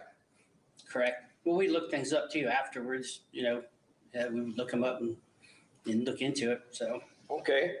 But I mean, I'm talking about at the time while you're questioning these witnesses, right? Correct. I mean, we knew what fentanyl was. Okay. You know what the street drug fentanyl is, right? Correct. And you know that there's a difference between that drug and the drugs that are administered in hospitals, right? Yes, sir. Okay. So prior to this case, have you ever had any experience in dealing with a fentanyl that's given at a hospital? No, sir. Okay. So did you have a nurse consulting with you while you were asking these questions? No, we didn't. Did you have a doctor consulting with you while you were asking these questions to these people? No, we didn't. Okay. Any medical professional kind of giving you the ins and outs? Hey, ask them about this, or you may want to ask them about that. No, sir. Okay. So if a witness told you something, would you even know whether to follow up on it or not, if it was a medical issue? Well, once we were done, if we got more information after talking to them, that told us that what they told, said need to be looked into, then we would follow through and look into that. Okay. So you mentioned that the hospital gave you the records a short time after these interviews? It was, well, what we had to do was we would have to get a subpoena and then send Mr. Peterson, and he would get the medical records, and then we'd go pick them up and the expert would look at them at that point. So it's your testimony that it took you a while to get these records, right? Yes, sir. And you could not wait until you got the records before you went and interviewed these people, right? We didn't want to. We wanted to get in and interview them and at that time and see what we could learn. And you testified under direct examination that the hospital didn't have these records available for you, right? Not that night, no. Okay. Now, you're aware that these medical records are electronic medical records, right? Correct. And that it's pretty easy to bring up the actual records, correct? All I can tell you, sir, is what we were told that night, and we went with what we had at the time. And you were told that by the hospital, right? Correct. So the next thing is, once you got the records, other than trial prep, you never went back and spoke to these nurses and pharmacists. Baez is fucking lighting this guy up. A couple nurses we actually did. Other than trial prep, right? Other than who? Than trial preparation. We did. We talked to a couple of them, maybe 4 of them, after the initial interview we did with them. And that would be Wesley Black. Correct. That would be Olivia Bond. Right. And that would have been the physician assistant, Andrew Henry, right? Correct. Okay. And there's one more, Ms. Santos. Mr. Santos, yes. That all occurred at the state attorney's office, right? Correct, yes. Okay, and this was further on down the line.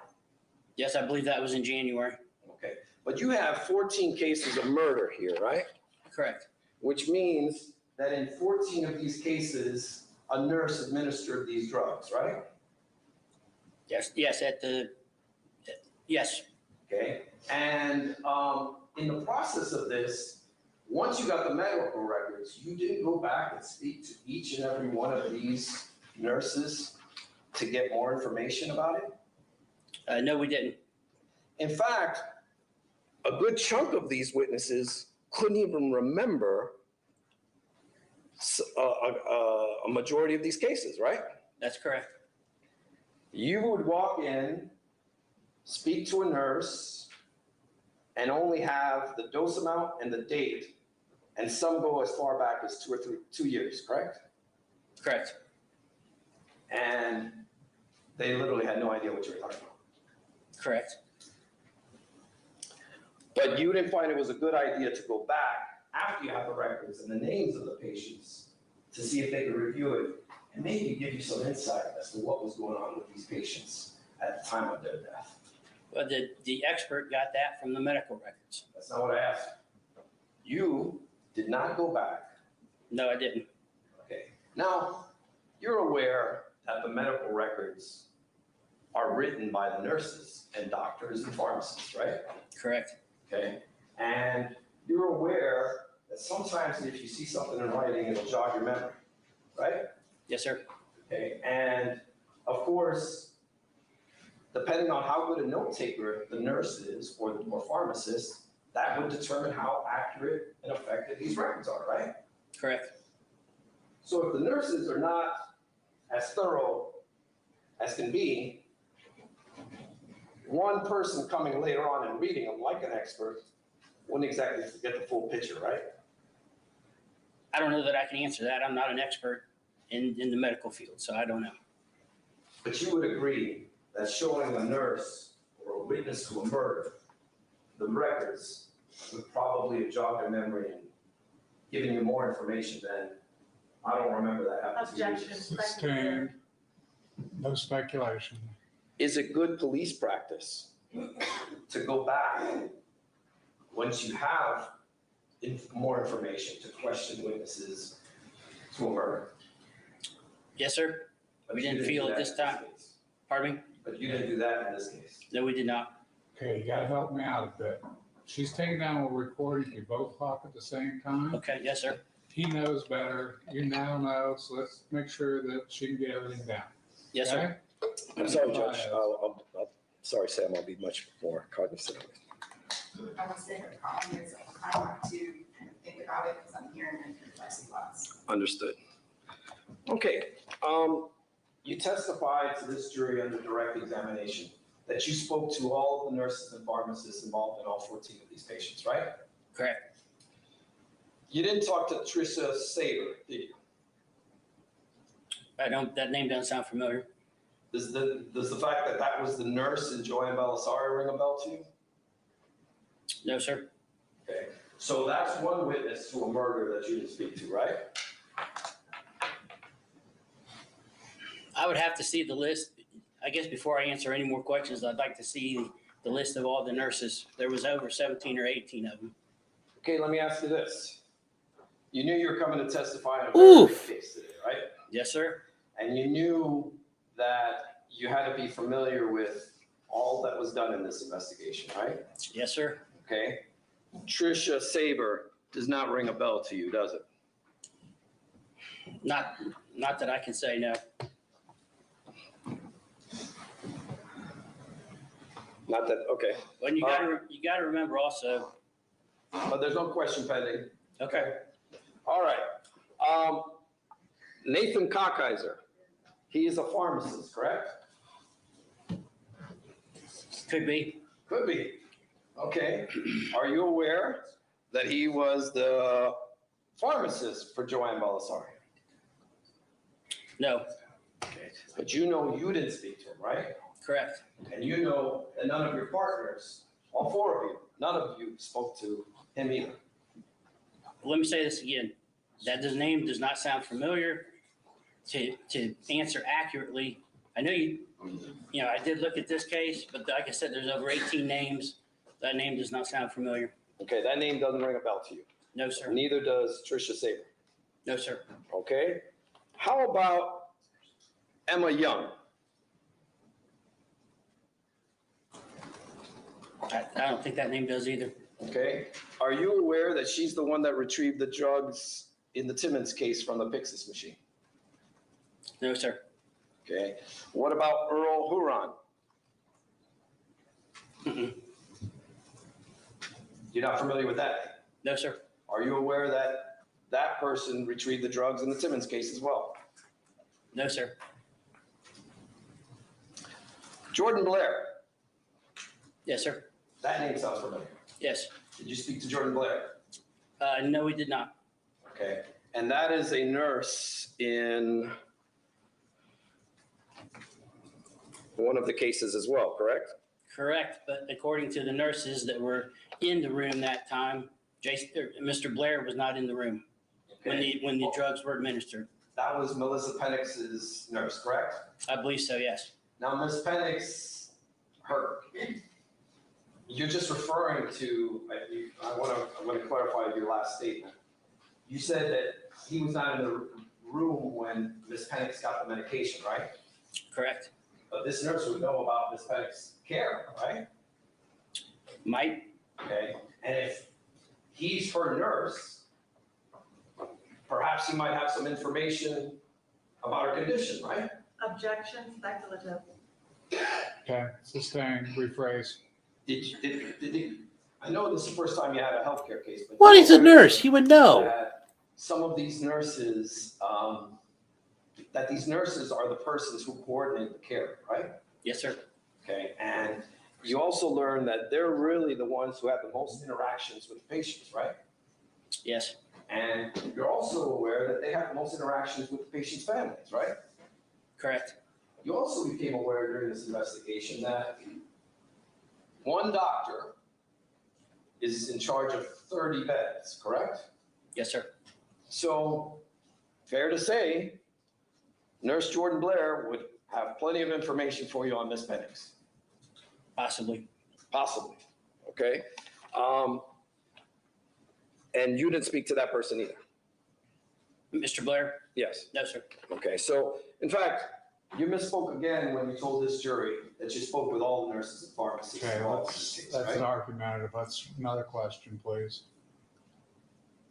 That was not an accurate statement, correct? With the nurses that we talked to, yes, we did talk to all of them that we interviewed that evening and throughout the investigation. I'm aware, What sir. you named, no, you're correct. Okay, I'm aware you talked to the nurses you talked to. My question to you, sir, is you did not speak to all of the nurses and pharmacists involved in these 14 patients, correct? Correct.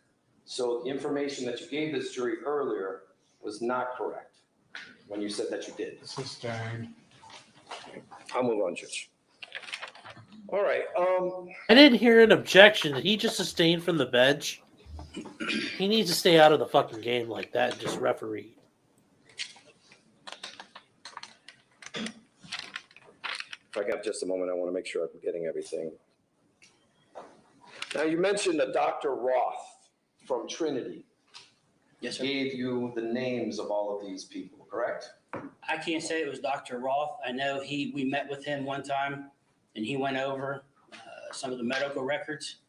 As far as when we got the list of the names, I cannot tell you, sir, who gave all their names.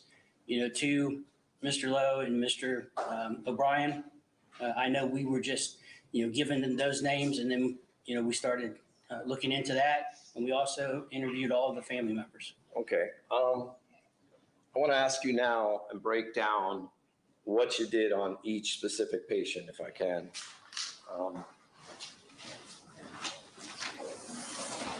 Get that knife sharp, Jose. Gotta mark it if you're gonna show it to them. Can I see it first? Sure. This is the same one. This judge cannot be making objections and things from the bench. If the other side's not making them, it's not his job to do it.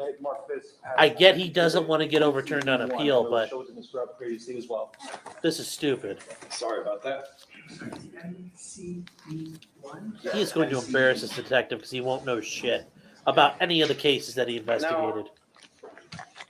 I want to ask you about a Miss Tracy Young. When you went to question the nurses and pharmacists, did you speak to anyone about Tracy Young? No, Tracy Young was never on the list that was given to us. Okay. And in fact, you became aware that Tracy Young was a patient because Dr. Husel's civil lawyer had brought it to the hospital's attention, right? Yes, sir. Okay. And then, subsequent to that happening, that's when they gave you Tracy Young's. Yeah, that's when Sergeant McConnell picked up. Yeah. And that wasn't until. That's when Sergeant McConnell picked up Tracy Young's medical records. Yes. And that wasn't until, was it 4 months later? Yes, sir. It was a while later. Yes. Okay. So 4 months after going in and speaking to everybody in the hospital, you find out about a person named Tracy Young, right? Yes, sir. And you became aware that Tracy Young received more fentanyl than any of the people that you had investigated previously, right? I never looked at Tracy Young's medical records. Like I said, she was not on the list that we were given, and we did not look into her. My question to you, sir, was you became aware that she got more than everybody else, right? Yes, sir. Okay. Now, in doing so, after you had this information, did you go back and talk to the nurse and pharmacist and ask about what happened with Tracy Young? No, we did not. And when you were questioning all of these nurses and pharmacists, you kept asking, what's a typical dose, correct? Right. And each and every time you learned. Objection, Your Honor, hearsay. Effect on the hearer. Allow it. An exception there? Effect on the listener. I'm going to ask him what he did with it. Effect on the listener, same Okay, thing. let's rephrase the question. It's sustained. You became aware that it's patient specific, correct? Correct. So in light of this new information, if it's patient specific, that made the records so much more important to you, correct? To the experts, yes. Okay. Every single nurse and pharmacist is telling you it's patient specific. Objection again, And hearsay, Your I Honor. haven't finished the question. Okay, well, she's trying to cut you off before you do it. Let's rephrase. You learned that it's patient specific, and then you never went back with the records to get specific, right? On Tracy Young? On any of these witnesses, on any of these patients. No, I did not specifically, no. Okay. Now,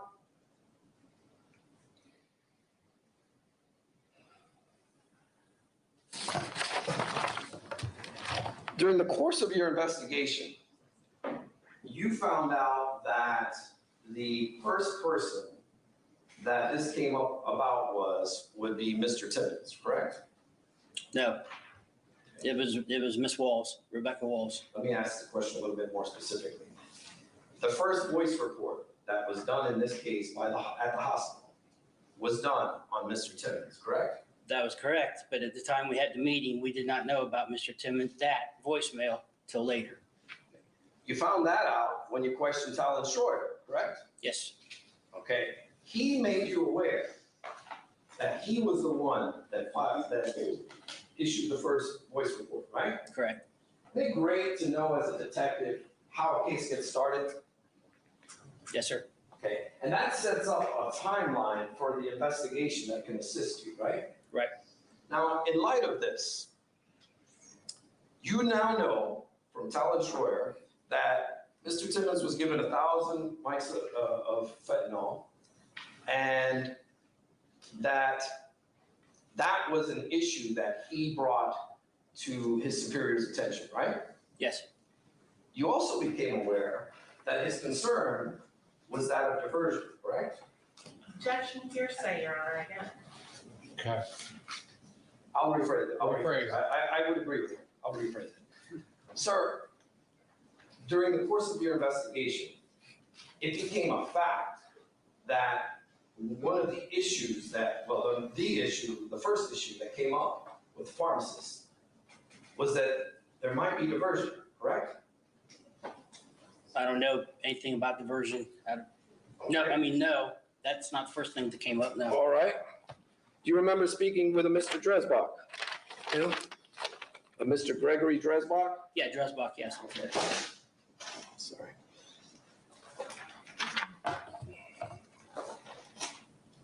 Let me pull that up. Wait a minute.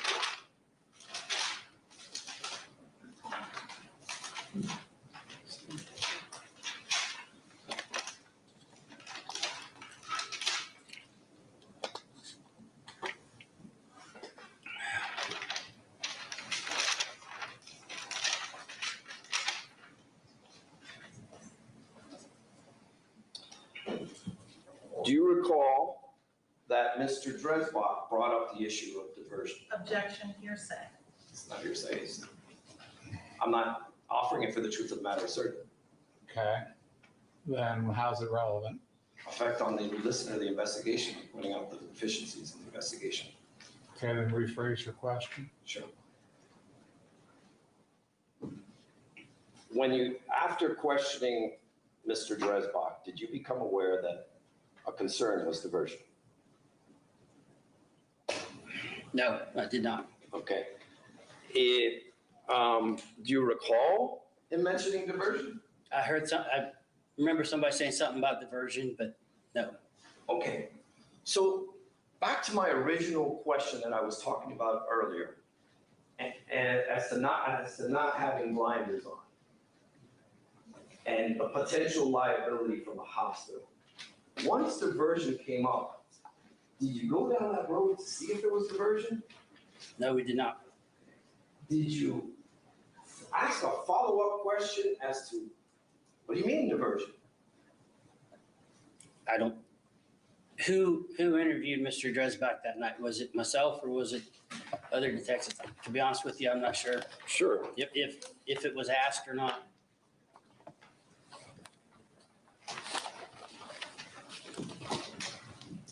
You did. Okay. Okay.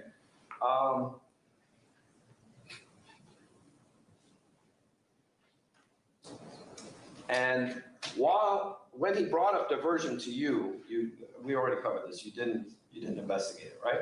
Correct. Okay. And are you aware that that was also a concern of Talon Schroeder? No, sir. Okay. Now,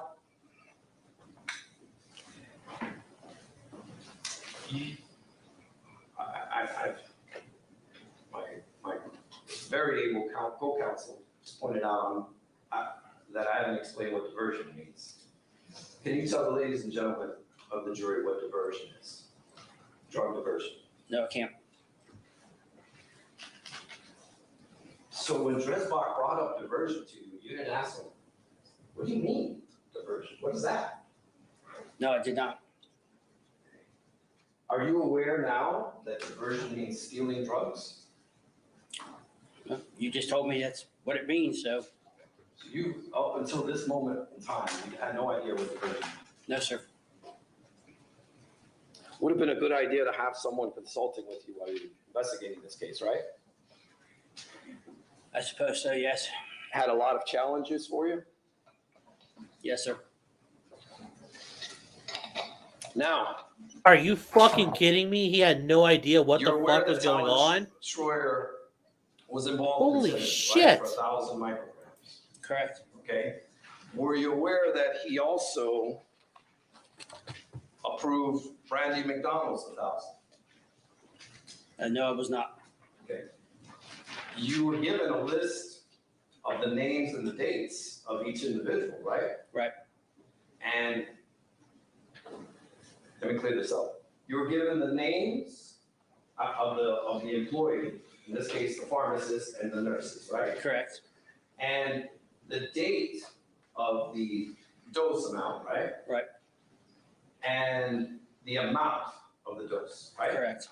So you knew when you were talking to Talon Schroyer for 1,000 micrograms that he had approved 1,000 for Brandy McDonald. Or you had that information, right? When we talked to Talon on the 7th or the 8th, is that when you're talking? Yes. You know, Mr. Baez, I'm going to have to ask you once again, if you want me to be specific about, I looked at all of them, I read all of them, but I can't remember all of those. Maybe you can, but I can't. So if you want me to look at my reports to refresh my memory on what people said, I'd be more than happy to. Okay. Fair to say you have a very important job, right, sir? Yes, sir.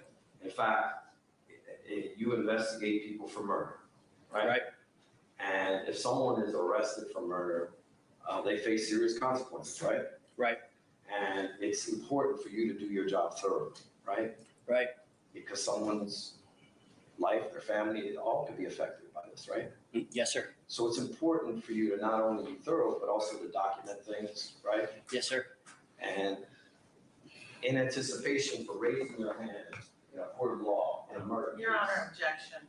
Did you do any research or did you go back and review your notes and your police reports? Sustained. Sir, I just told you I did. No, I sustained the objection, rephrase. Sure.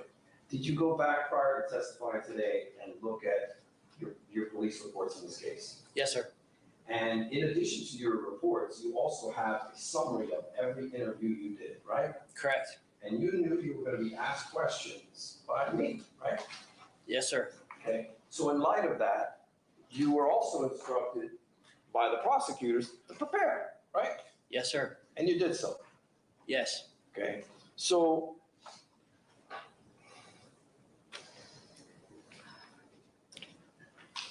my question to you before we got sidetracked was you had in your possession the knowledge that Brandy McDonald for 1,000 micrograms was previously approved by Talon Schroyer, the person who started this whole case. That question's been asked and answered. I don't think he answered it.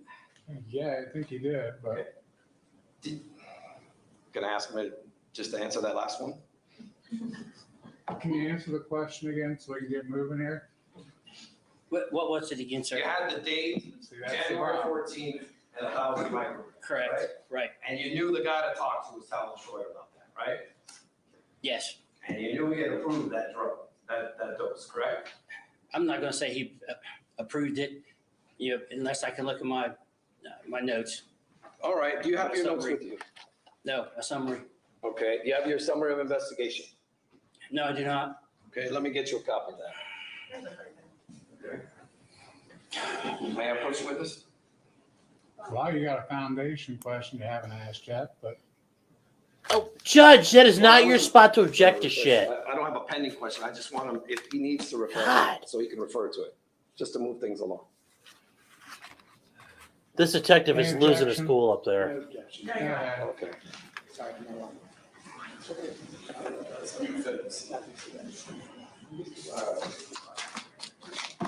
All right, detective. I don't want us to assume, or I don't want you to guess, and I want you to try and give as best the information that you can on this case. So if you need at any time to stop and look at your notes or anything, you just let me know, okay? Okay. All right. So, Did you also know that he approved Bonnie Austin's 600 micrograms? Talon? Talon Troy. No. Okay.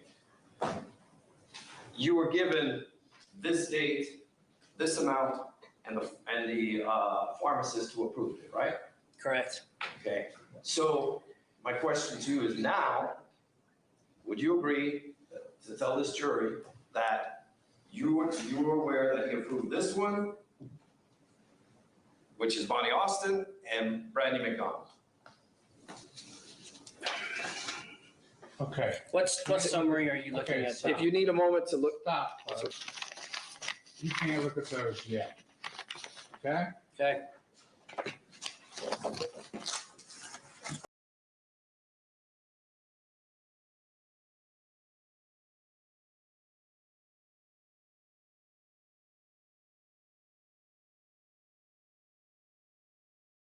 Know about the two individuals that the one pharmacist approved. Talon Schroyer, dealing with Bonnie Austin and Brandy McDonald, specifically the dates of January 14th and September 30th. Your Honor, if I may, anything that Mr. Schroyer would have told Detective Gillette would be hearsay. So I believe what he's asking is ultimately a hearsay answer. He'll have his chance to question Mr. Schroyer. Okay. It's not. I'll note your objection, but we don't have that before us yet. Yeah, that's a premature objection. And while he's looking at that, hearsay is one of those words that makes me cringe because TV just uses what it is. It's an out-of-court statement offered for the truth of the matter asserted, but there's exceptions to it. So, it's stealing my job. Okay. Hearsay is one of those words that makes me cringe because TV has abused the heck out of it. Okay, it's an out-of-court statement offered for the truth of a matter asserted, and it's not proper to do so, but there are exceptions to it. So we're working our way through this. I will tell you what you can listen to and then what you can't. Fair enough?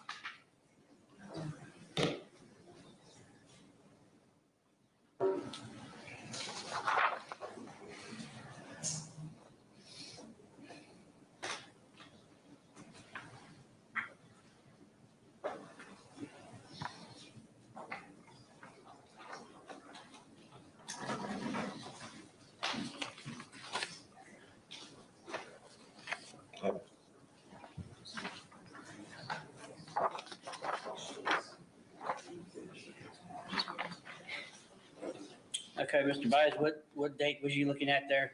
It's Timmons, October 24th, right? Correct. And then Brandy McDonald, January 14, 2018. Okay, well, my notes that we have when we talked to Mr. Schroyer, it doesn't have any names with Right. the amounts. I know you didn't know the names, but you knew the dates and the dose amounts, right? Not at this time, we did not know. You didn't have a list? Wait, you just testified that you had a list? Okay. Let's strike what you got. Let's start with a fresh question. Sure. You recall testifying earlier to this jury that the hospital gave you a list? Yes. Right? And on that list was the dates of the dose. That's not in these right here. These are my summaries. Okay, go ahead. On that list were the dates of the doses, correct? Correct. The dose amounts. Correct. And who the pharmacist was that approved it. Correct. Okay. So my question to you is, can you question Mr. Schroyer about January 14, 2018, 1,000 micrograms? I can't answer that question. I don't have that other list in front of me that we were given by the doctor, by the experts.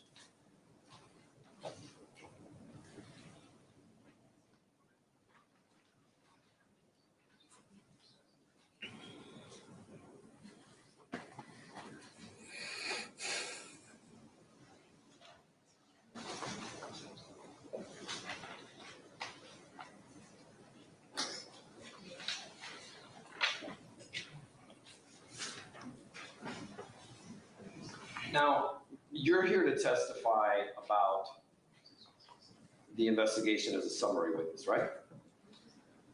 Yes, sir. Okay. Now, as part of that, you're not only and during direct examination, you did not only testify about the work you did, you testified about the work your team did, right? Correct. Including the prosecutors, right? Yes. Okay. So you were also told to become familiar with all of the interviews, right? Correct. Okay. So, are you aware that Detective Courtroom, this gentleman back here in the back, Yes, sir. questioned Mr. Schroyer about this specific notice? I am now. Okay, you are now? Yeah.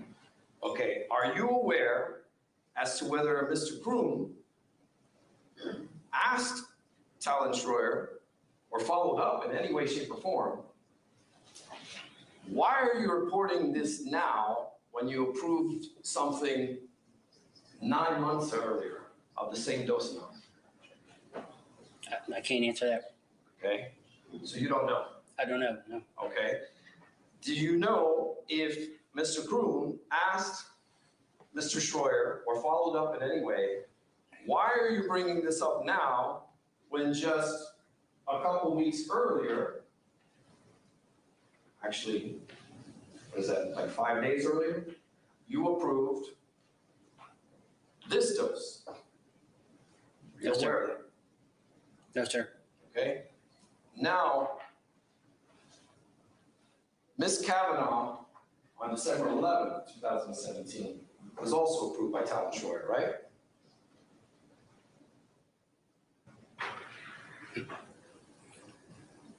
I can't answer that. Are you aware of what's going on in this investigation, sir? Objection, Your Honor, argument. Staying argumentative. Did you look into Strike the question. You disregard the question, ladies and gentlemen. Kill him. Sir, I'm, you know I have a responsibility here. I'm not trying to be argumentative with you. Okay. You did research this case, right? Okay, I'll explain this one more time. I looked at everything. I need you to answer my question. You did research. I'm trying to. I looked at everything. I read over everything. There's a ton of information in this case package, as you can see. And I can't remember all of it specifically. I'm aware there's a ton of information. Okay. I don't So 14 victims, bro. Come on. My question to you, sir, is do you know if anyone followed up, whether it was you or one of your team members, followed up and asked Mr. Schroyer why he approved Ms. Kavanaugh, Ms. Ms. Austin, and Ms. Brandy McDonald previously? No. Okay. Why now? Did you ask him that? No, sir. Okay. Now, you had learned in the course of your investigation that these doses were being done for years, right? Years. Yes. Did any of these witnesses advise you that this has been going on for years? You mean the nurses and so forth? Yeah, nurses or pharmacists. Yeah, not the high ones at the end, 1,000 and 2,000. But yes, I mean, it goes back to, as you can see on the board there, 2014. Now, when your team questioned Mr. Schroyer about Ms. McDonald, did you see or become aware that Mr. Schroyer had conversations with other pharmacists about these dose amounts? Yes. Okay, so it was commonly known from the pharmacists about these dose amounts, correct? Objection as to what the pharmacist could know. Sustained as the speculation, rephrase. Was it brought to your attention, did you uncover this during your investigation, that it was no secret that these doses were being given, right?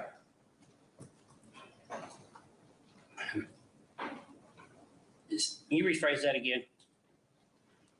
No. Okay. I want an answer to that question. Okay, did you understand the question?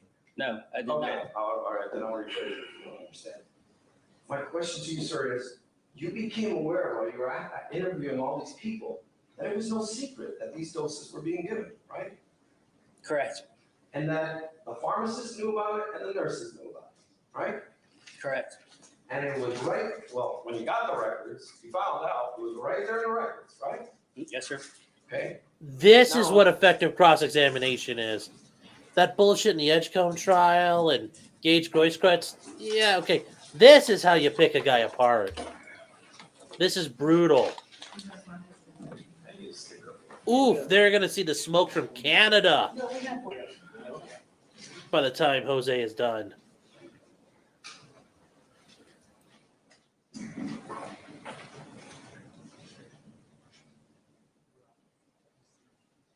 It's almost bordering on a snuff So I film, want to talk kids. to you about the process of how this all works in terms of the doses, okay? Now, prior to walking through the door and talking to these folks, you had no idea how things get done at Mount Carmel, right? Correct. Okay. Were you aware as to whether there was a policy as to a maximum dose you could give? I know it was our understanding there wasn't a maximum dosage. Like you said before, it depends on each individual. And Mount Carmel did not give you any policy that said these are our maximum doses and this doctor violated this, right? Not maximum doses, correct. Okay.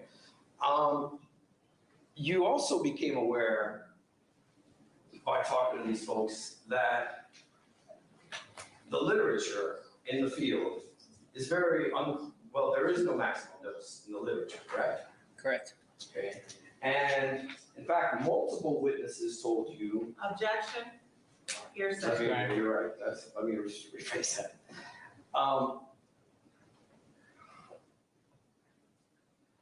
You also became aware, sir, that there is even information or in the literature that says one could live longer on these doses, right? Objection, Your Honor. Outside the scope of this knowledge. How do you get aware? Are you aware of that? No, sir. Okay. Let me ask you about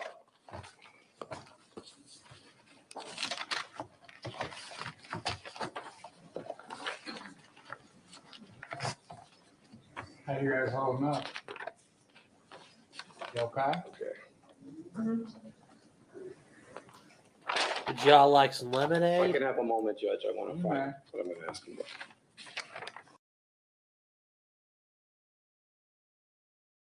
Okay, yeah, sorry guys, I was getting a little carried away, but yeah. Gage Grosskreutz, that was pretty good cross-examination, but this, I mean, the Edgecombe trial, that guy sucked. You guys could have taken that one apart. But this, whoo, child. David. Jose Baez came out swinging. Remember the admonition. I'll see you in 10 minutes.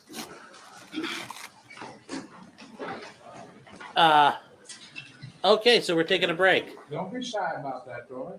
Don't be shy now, child.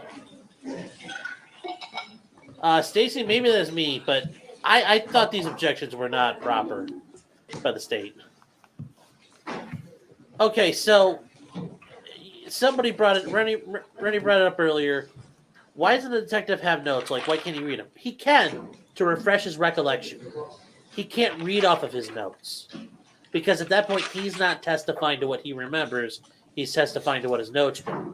Now, what Jose Baez did was give him his notes. I understand. You may not discuss your testimony. Oh, okay. Okay? You can talk about the facts of the case, but you can't discuss how you testified. Do you understand that? Yes, sir. Okay. Take your 10 minutes. Ooh, the judge is telling him, don't go fix your shit with the prosecutor. Yeah, that's gonna be an awkward talk outside the hallway. Like, what the fuck are you doing here? Yeah, this is not good, but this is effective cross-examination. And yeah, it's called a recollection refresh. It's one of the rules of evidence. I mean, hell, I might as well pull it up.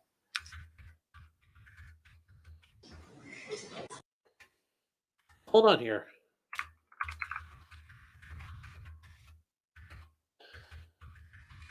But this is Ohio. I'm going to homer the shit out of this. Okay, we're going to switch over to something real quick. And every one of your states has this available. So we're going to look at it here. And I hate because I got to stare around my microphone like an idiot. This is the Ohio Rules of Evidence. It is in a book form, but you can also get it as a PDF. And most of your states should be able for you to find this online. It helps you understand. So we got to go through here to...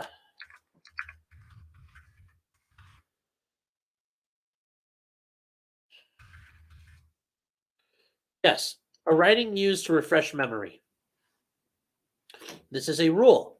This is actually, Ohio mirrors the Federal Rules of Evidence. So this would be Federal Rule of Evidence 612, I'm pretty sure. And most states are going to be fairly similar. If a witness uses a writing to refresh memories for the purpose of testifying, either while testifying or before, an adverse party is entitled to have the writing produced at the hearing. The adverse party is also entitled to inspect it and cross-examine the witness thereon and to introduce an evidence portions of those that relate to the testimony of the witness. So in this case, Jose is trying to get him to admit to stuff, and the guy's like, well, I don't remember. Well, you wrote a report. Here you go. And then Jose points out, none of that's in your report. Then he's having to backpedal and say, well, it was like a summary of what I did. But it's clear this detective didn't do a whole lot. It sounds like he had no idea what the hell's going on. I mean, drug diversion, the idea that somebody, either a nurse, a pharmacist, or a doctor, is stealing the drug. So, instead of giving out 2 morphines, you keep 1.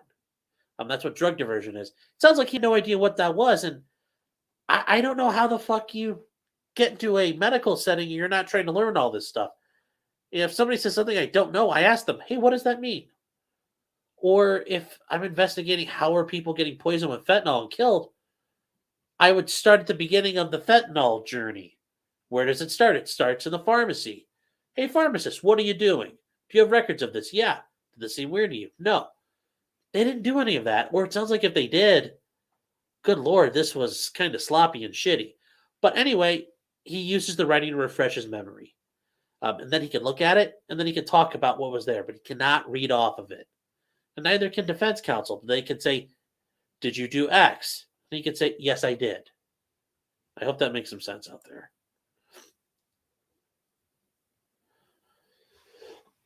Why are we seeing all these improper objections? Because the state's trying to save their ass. Now, I will say, I understand the judge. The judge is getting involved in making objections of his own. I hate that. Because that's not his job. I mean, he's meant to be the referee, be the referee. But what do we have going on here? Well, the judge is doing his own thing. A lot of that's to protect the record for the purposes of appeal. But since it's the state's witness, what appeal are you protecting? The Supreme Court, or whoever's going to review this, could give 2 shits if the state's witnesses get beaten severely, if there's an acquittal, because it's done. There's nothing you can do. They're not going to... This judge is trying to help too much, and I don't like that. I like the judges who stay out of the way. Their job is to call balls and strikes. If nobody brings something up, then it's not their job to step into it. Unless it's a severe and gross, misstep by one side or another. But when they started badgering the detective, that's not the judge's decision. The state needs to bring it up. They need to protect their witness.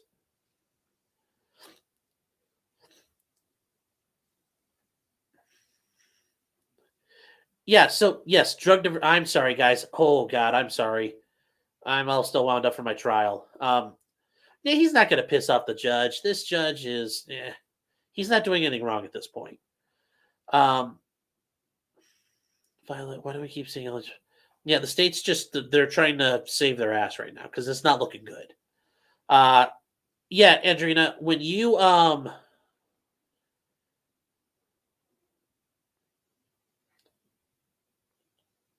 yeah, diversion is like, yeah, if you have a pill and you divert it, you're diverting it to yourself usually. And in the cases, most common cases of drug diversion, at least the ones I've ever worked with and defended, are like nurses or somebody who gets hooked. And they start, they got to keep feeding their habits. So, they happen to be in a position where they can open the medicine cabinet. And yeah, Old Betty in the nursing home's getting extra pain pills. Well, she's not really. You're getting the extras. So it's a very common thing. That's why they brought it up. They had concerns of drug diversion because so much fentanyl was going out at first. They're like, are we sure somebody's not skimming off the top and keeping it or selling it? So that's why they brought it up. These guys really didn't investigate many theories. They went straight to him, it sounds like, which doesn't look good. It looks sloppy. Yeah, Ahmaud, the McMichaels and Roddy Bryant getting convicted, Helen Keller saw that coming. I mean, they were going to get convicted. They're screwed. They're going away forever and a day. I mean, adios, assholes. I mean, there's not a whole lot there, at least in my opinion.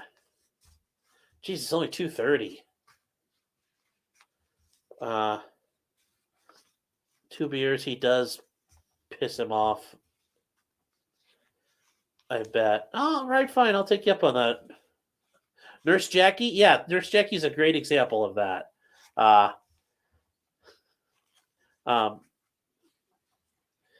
Yeah, so the arborist got convicted, happy trails. Yeah, Andrea, it happens a lot. I mean, it happens more than you think. That's why when you see at hospitals and ERs now, they have those little computers and everything gets scanned. That really cuts down on this. And even a couple of years ago, that wasn't common in every hospital. But now, even in Band-Aid stations, that's becoming more and more centralized, more and more controlled. It cuts cost because those are costs as well. It enhances the record keeping capabilities, but it also stops drug diversion and fancy, funny business like this. So you're going to see that more and more. And hopefully it does cut down on it some. Let's see what else is going on here. I'm going to go back to that. Sorry, guys. We'll be right back.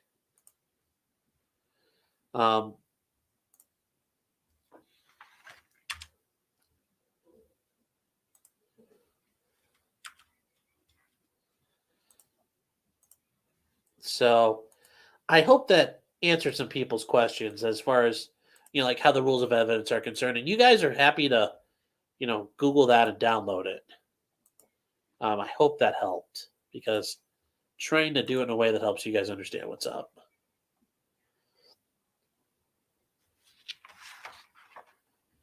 Yeah, he's dynamic and entertaining, but is a bit of a narcissist. I mean, any attorney who's not I wouldn't say narcissist, but any good attorney is a prima donna. We're all prima donnas. I mean, I are one. I'm willing to admit that. So what do I know about the state's attorneys? The Franklin County Prosecutor's Office, that's Columbus. That's the county this is in. They're a very good office. They're very professional. It's the state capital. I mean, these guys are pretty good. I mean, I would say it's the A team as far as things go. They're not going to pull bullshit like Thomas Binger. The former prosecutor, Ron O'Brien, I've met him before. He's very good. I think he's pretty, I don't necessarily fawn over the state or trust state. I will say I think he's probably a fairly honest man and ran a pretty tight ship. So these guys are going to be, good prosecutors. This is probably some of their better ones out there, and they're working with what they got. So I don't expect any hijinks from them. Oh, yeah, Daniel, this is a horrible start for the state. I mean, this is bad. Jackie, does the guilt verdict in the hate crime change Roddy's possibility of parole? It depends on how he gets sentenced. If the federal judge sentences him consecutive time, well then, yeah, it kind of hurts him. It really depends on how he gets sentenced. Generally, it's the last court that sentences you that is able to affect what happens, because if you get sentenced by court A first, they can't condition court B. They can't bind court B's hands. So court B gets to decide consecutive, concurrent, or how they want to handle stuff. I have the feeling they're all just going away for life. I think that life is what they can get. So I think they're getting life, or what a lot of people call LWOP, life without parole. I mean, they're going away forever. Those guys are pretty much, even 20 years for those guys, 20 years in prison is a long time. especially if you're older, they're probably going to die in prison.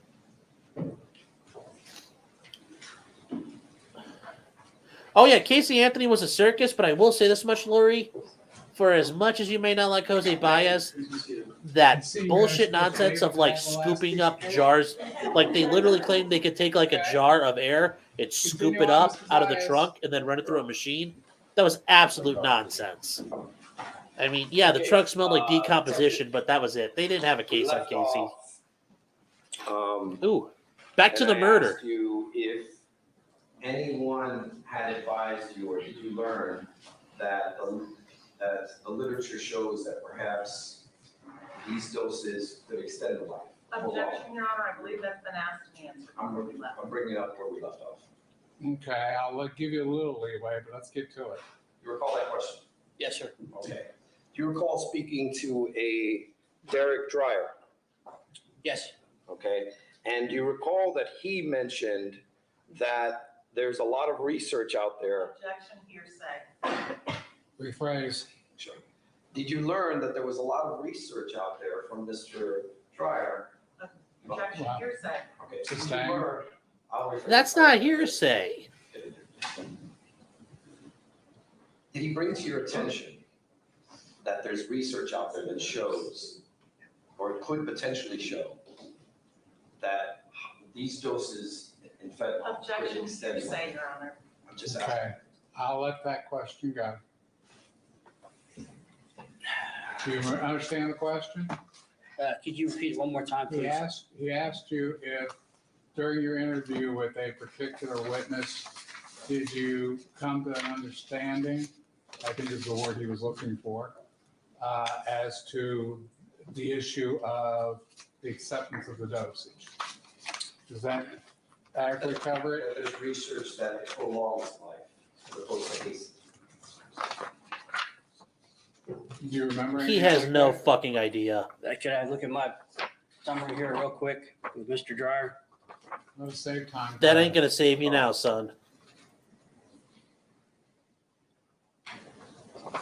He looks like somebody studying for the bar exam on the steps at lunch. And this class stinks. This is, which is funny because Ohio's doing its bar exam right now in Columbus. I know you guys are having problems up here, and it's driving me a little crazy. Okay, But, so it'll be a little bit more compact, though. Okay.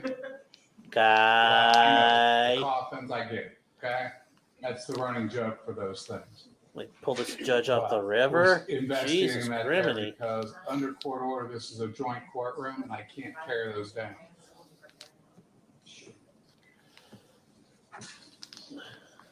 Okay, you up to snuff there? Just about, sir. Oh, you have not caught up like that. You're gonna have to wing this, brother. Just admit you're gonna get massacred. All right, Mr. Baez, I'm looking at his summary here. And does that refresh your memory to answer his question? Yes, sir. I don't see anywhere in here where he's saying that it extends life. If I showed you a transcript, might that refresh your recollection as to what actually? Okay, well, let's ask it in proper format. You're going from a different way. Sure. Would it refresh your recollection if I showed you the transcript, sir? Yes, sir. Of the interview? We do not have a copy of any of these transcripts. I have shown counsel the. You did show me that one, but just for a minute. Okay. Certainly didn't have the chance to verify authenticity. I understand. Okay. You have a certified transcript. Yes, I have a transcript. Okay. That wasn't my question. I'm sorry. You have a certified transcript. Certified transcript means it came from a actual court reporter who sat there and hammered it out by listening to it. It's not certified. Ooh. I believe I can still use it to refresh his recollection, but I also have the audio. I'm not sure. To play for him. Okay. You can show it to him. Ooh. May I approach? Really? Your Honor, I believe this can be based solely upon hearsay again, that Mr. Dreyer. I'm surprised that came in. Ask these questions to Mr. Dreyer. Well, I understand that, but he's trying to refresh his memory as to the interview. I'll permit it. Approach, Your Honor. Yeah, we can approach. Ladies and gentlemen, talk amongst yourselves. David, I'm surprised by that. Oh, David, get out there. Darcy threw you under the bus today. They expect judgment. Okay, so obviously you guys have seen TV. You know that person sitting there going, type. It's a court reporter. That's the official transcript, but they have to go back through and read their shorthand and translate it and get it back together. What court reporters can do is they can transcribe videos, body cam, dash cams, police interviews, and sometimes that happens. I think in the Chandler Halverson trial. Oh my God! Fucking kill your sound. God almighty. Sorry. Like I said, I had a long day today already. Normally you can get that stuff transcribed, and I think Chandler Halverson's trial, there was a lot of transcripts being used. Stacey, it's a little out of whack, but holy cow, this is I don't know. This has got my attention. I'm very interested right now. So I apologize. I thought this was going to be a little more fireworks laden than popcorn, because I saw the video yesterday. Popcorn should be acquitted. But that transcript, anyways, going back to the transcript that the court reporter puts together, has to be certified if you want to introduce it as evidence. And that means a certified court reporter says, I typed this, it's accurate and true to the best of my abilities as a court reporter. Well, it does not sound like that happened here. And usually you can't introduce that or admit it, and I wondered why that happened. I mean, the judge allowing that's a little surprising to me. I mean, I would try it, but I would never expect him to allow it, especially if it's not approved, not official. Yes, Little Miss, we all are prima donna. Well, I'm not a narcissist, but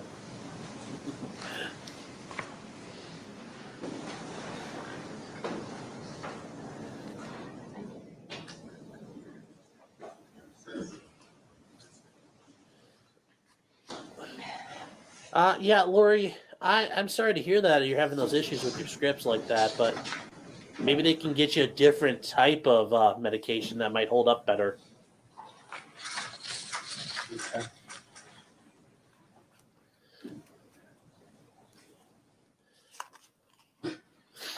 Okay. Does that refresh your memory? Yes, sir. He did say that in the interview. Okay, then that puts us in the problem. We're talking about your understanding. So, Yes, okay. I'm glad you guys talked about your dogs. Sir, after finding this out, did you, after finding out that these doses, that there's research out there that potentially these doses could extend life and not hasten it, did you ask any follow-up questions that would be after that? No. Anybody that we asked follow-up questions to all told us the same thing. In fact, the very next thing you say is, I can't think of anything else, right? Mm-hmm. Is that a yes? Yes, sir. Okay. So now, my question to you is, after getting this information, did you do research to see if perhaps there is literature and studies out there that show that fentanyl, given that end-of-life care, could potentially extend life? He's not a doctor. I don't know why that would be No, I don't important. recall. You mentioned earlier to this jury that you follow the evidence, right? Yes, sir. Now, I realize that this information is not what you may have been looking for, but don't you feel it was your responsibility to follow that? Yes, sir.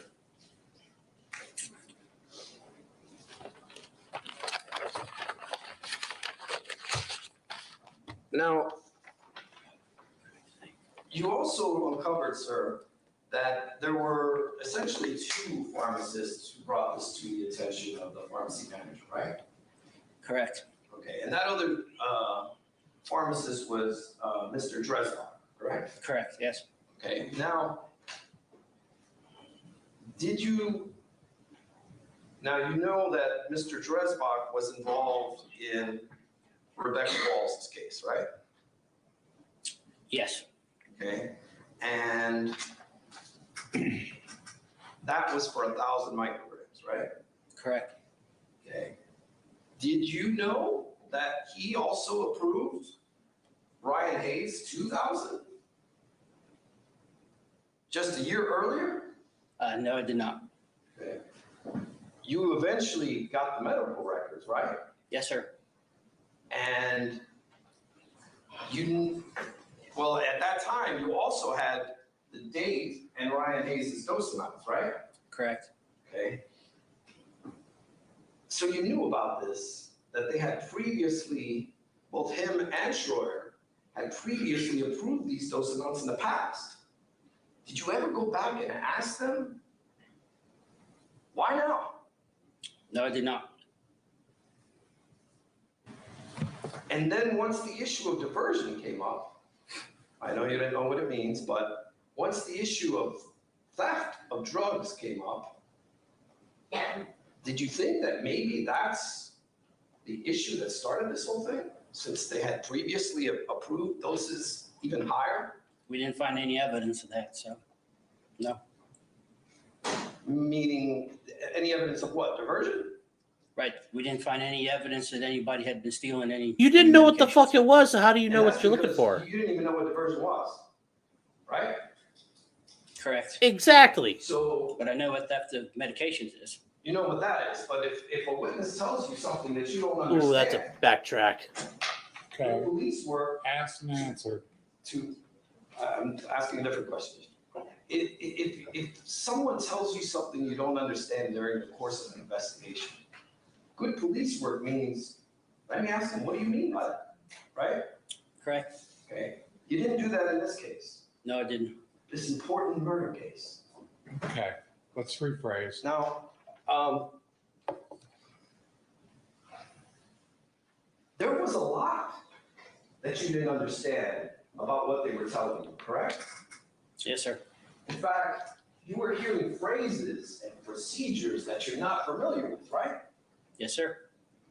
And they were explaining to you why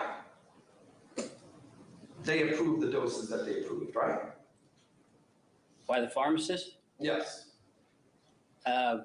Some of the doses they didn't approve. It was pushed through. I'll get to that. During the override. I'll get to that in a minute. But for the ones that you did discuss with them, that they approved, they gave you the reasons why, right? As far as why they approved it? Yeah. I don't know that we asked them. I assumed that if they felt the dose was. Objection, Your Honor, if he doesn't know, assumption is inappropriate. Yeah, I don't want you to assume. Oh, sorry. Detective Gillette, are you telling this jury that you never even asked the pharmacist why they approved the dose amounts in this case for a murder case? Which dose amounts are you talking about? Now, I'm speaking generally because I don't want to get into hearsay. When you're questioning a pharmacist, I recognize some remembered, some didn't, right? Right. Okay. So the ones that they remembered, are you telling this jury you never asked them why they approved these dose amounts?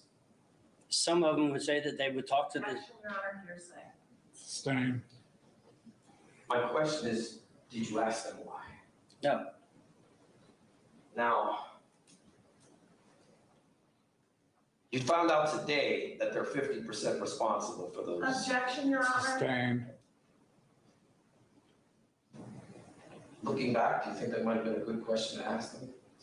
Yes, sir.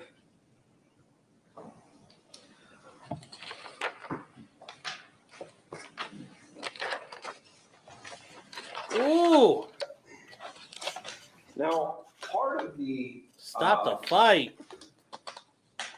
Part of the, I guess, part of your investigation as a detective is to investigate to see if there was any deception going on by way of any of the parties, correct? Your Honor, I'm going to object in your approach. Yes. Talk amongst yourselves, guys. I know you got new subject matter to discuss with your neighbor. I'm not sure what they're going at here, but holy Jesus Christ on a cracker. God, that guy's going to be taking a big old swill of whiskey when he gets home. He is getting fucking hammered up there right now. I mean, I can only begin to describe that as deeply pornographic. That is brutal. I mean, I might run and get myself ready. Yes, we do not have White Claws today. We are out, and I don't think we Instacarted enough to get through. And that's just mainly because I didn't anticipate being here today. Once again, my client's failure to appear in court is your gain.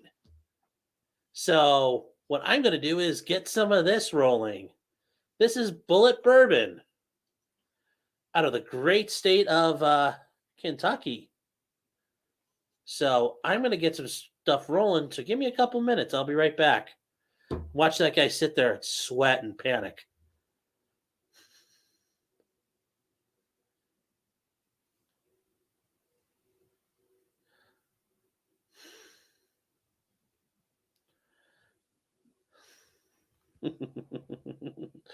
Oh.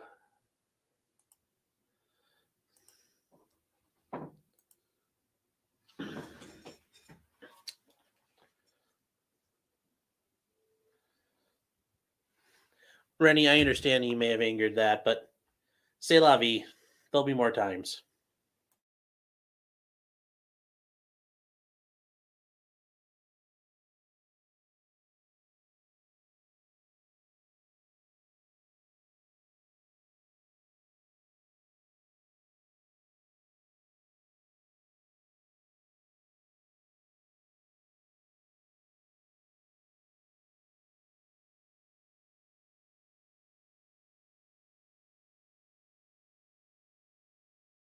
Yes, sir.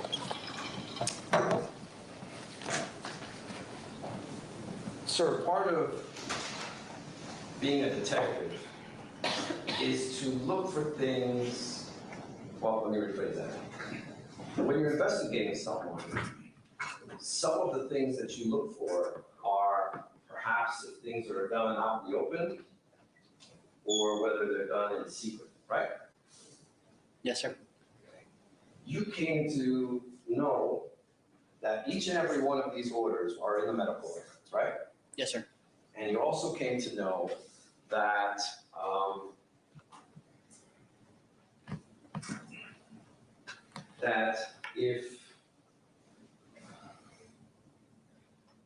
that there was never a question in terms of the orders, correct? As to the dose amounts. A question that we posed, that I asked her, what do you ask, a question about what? That they were out in the open. There was no secret dose given in any of these patients to anyone. No, sir. Okay. So everything's in the medical records, right? Yes. And you also learn that there's a process, right? Of how the doses get administered? Yes, sir. You learn that the doctor either inputs the order or... Objection, Your Honor, testifying. If it's a summary, I'm going to give them a little attitude. And I'm just giving the process. I'm not... Okay. You understand that the doctor either enters the order or gives a verbal order, right? Correct. And then it goes... Oh, sorry, I missed some. Yes. And the nurse gets the medication or enters the order into the medical record, right? The life cycle of a medication. He sends it to the pharmacist? Yes. Yes. Okay. And then the pharmacist is supposed to either approve or reject it, right? Yes.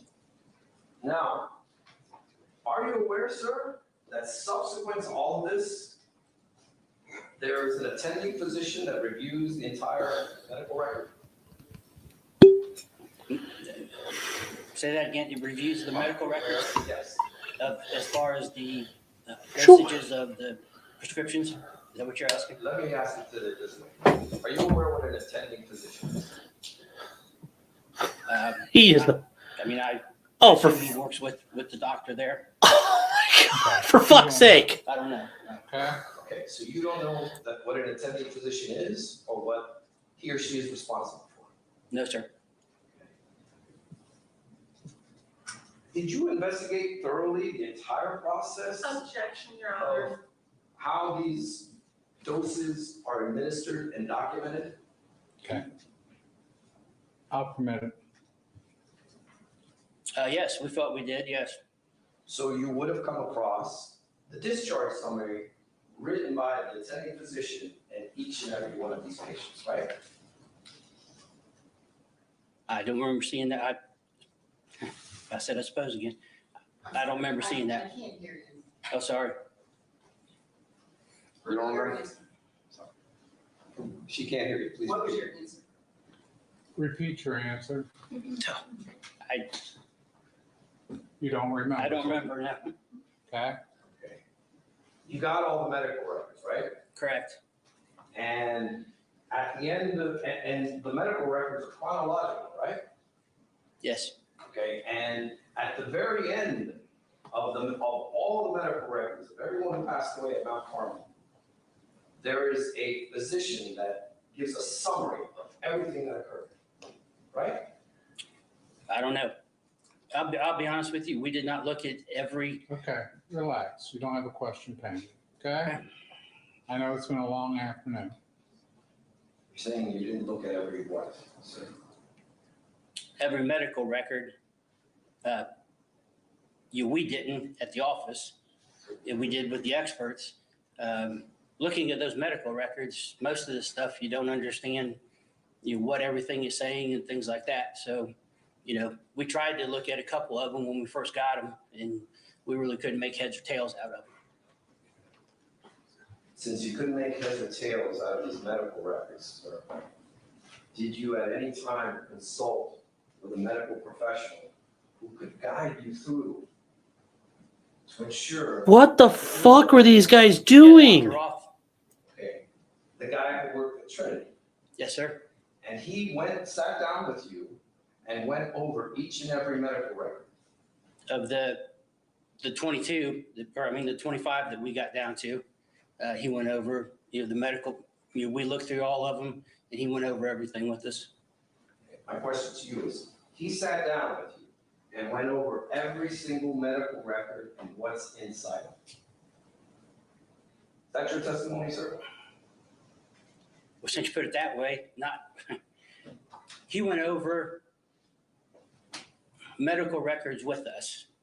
I can't tell you he went over all of them, but he went over the medical records with us and explained to us how, to look at these charts and so forth. Okay. So let's break this down, sir. Each and every one of these in yellow is a murder case, right? Correct. Okay. And it's a very serious thing, correct? Yes, sir. Okay, you've asked that a couple times. You as a detective know that it's your responsibility to investigate these things thoroughly, right? Yes, sir. So when you say Dr. Roth from Trinity sat down with you, are you referring to a summary, Excel spreadsheet summary that he went over with you? No, he had the medical records. And like I said, I cannot sit here and tell you that he went over all 25 of them. Who did you not go over with, Dr. Roth? I can't tell you that either. I don't know, to be honest with you. But you arrested this man for all of these, right? Yes, sir. And each and every one stands on its own as an individual case, right? Correct. But you didn't go through all of the medical records. Guys, this is better mic We volume. knew that this was going to be a medical expert's case, is what this was going to boil down to, this case. So in light of that, knowing that this was going to be a medical expert case, you just left it up to the experts. Yes, we did. We had the experts look at it, go through all the medical records, and explain to us why each one of these cases, should be, part of this investigation. And at no time did any of these experts go over these records and tell you to ask specific witnesses about A, B, C, or D? No, sir. And when you refer to experts, you're referring to the experts that were retained later on in this case, correct? Correct. I believe as early as March of 2019, correct? Or as late as March, I should say. I can't answer that accurately. I'm not sure. I know there were experts that Mr. O'Brien and Mr. Lowe obtained. 3 months after you had talked to these folks, is right? Yes, sir.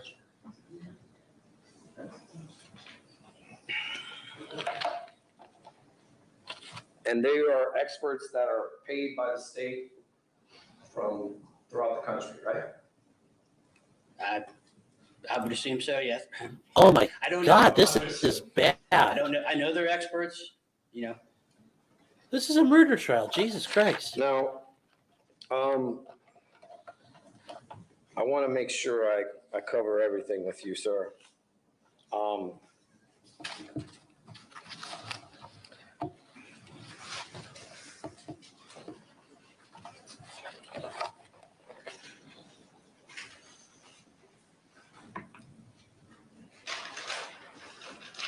The first person you spoke with was Randy Reynolds, right?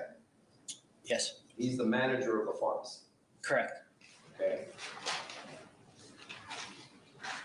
He had never even met Dr. Husel, correct? Best of my recollection, yes.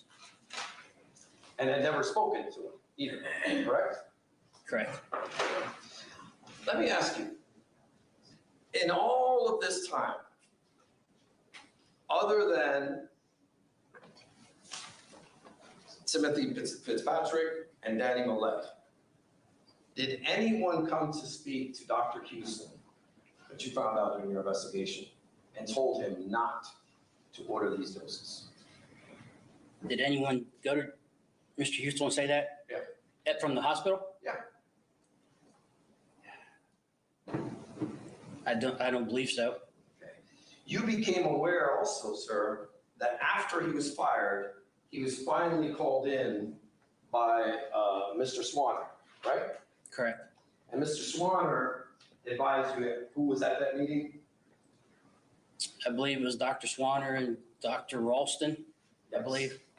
And the two of them brought it to Dr. Husel's attention on November 26th, correct? I believe that was the date, yes, sir. That's after all of these, right? Correct. And that was the very first time anyone had ever spoken to him, right? As far as you know. As far as I know, yes. Okay. And when they spoke with him, Dr. Swanner decided that they were going to create a policy, right? Objection, Your Honor. Sustained. Did you become aware that subsequent to this conversation, they decided to start a policy? Objection again, Your Honor. Sustained without a foundation. Sustained. Sir, when speaking to Dr. Swanner, he actually gave you a document outlining this meeting, right? Yes, sir. Okay, and you also had the opportunity to speak with him about this meeting, right? Yes, my sergeant did. And that would have been very important to you because that's the first time anybody talked to Dr. Husel, right? Correct.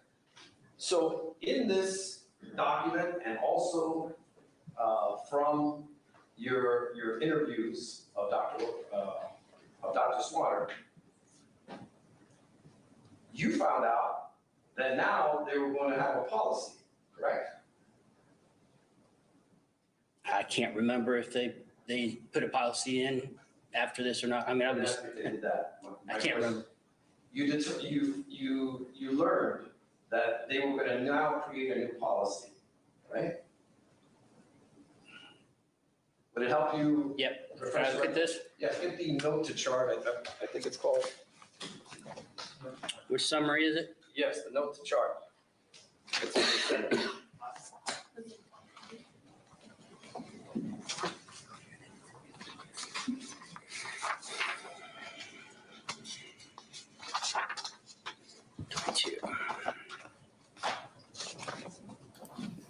So, guys, I switched the mic. Tell me, how does this sound? Is it good? Is it bad? Higher, lower? Okay. What part of this are you asking Look about? it over and see if it refreshes your recollection in relation to the policy.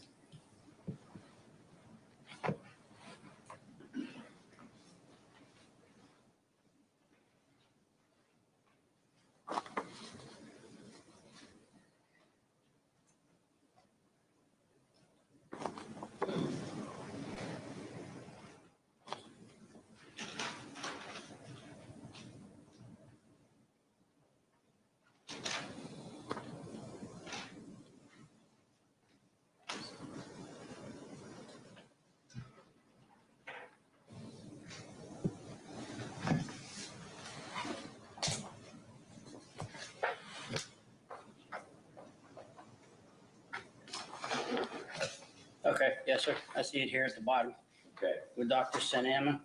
yes. Now, sir, it came to your attention that on November 26th, Mount Carmel Chief of Medicine decided that they're going to now have a policy for maximum doses of fentanyl, right?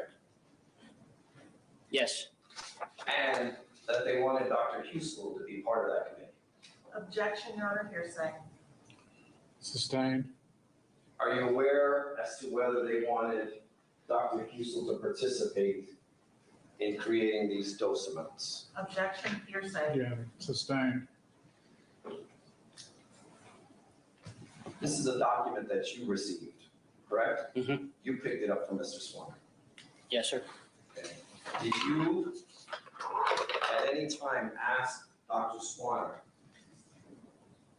You guys came to us thinking that this is a murder case, but yet you want him to create a new policy for you? Explain that, Objection, sir. Your Honor, Okay, hearsay. sustained. Did you ever follow up with Dr. Swanner and ask him why they wanted Dr. Husel to help create a policy? Objection. Sustained. Did you have any follow-up conversations with Dr. Swanner about this policy? No, sir. Never asked him a single thing. No, sir.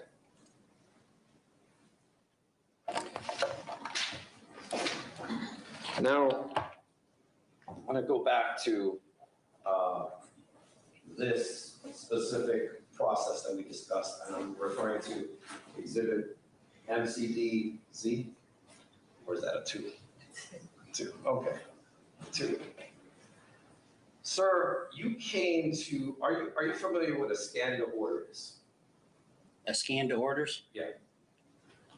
I would assume it's when you scan something in, it. Objection, You Your know, you Honor. can't assume. Are you familiar with the phrase? No, You're not familiar with the phrase? no, sir. Okay, but it came to your attention during the course of your investigation that nurses were scanning the vials and that somehow that circumvented the pharmacy, right?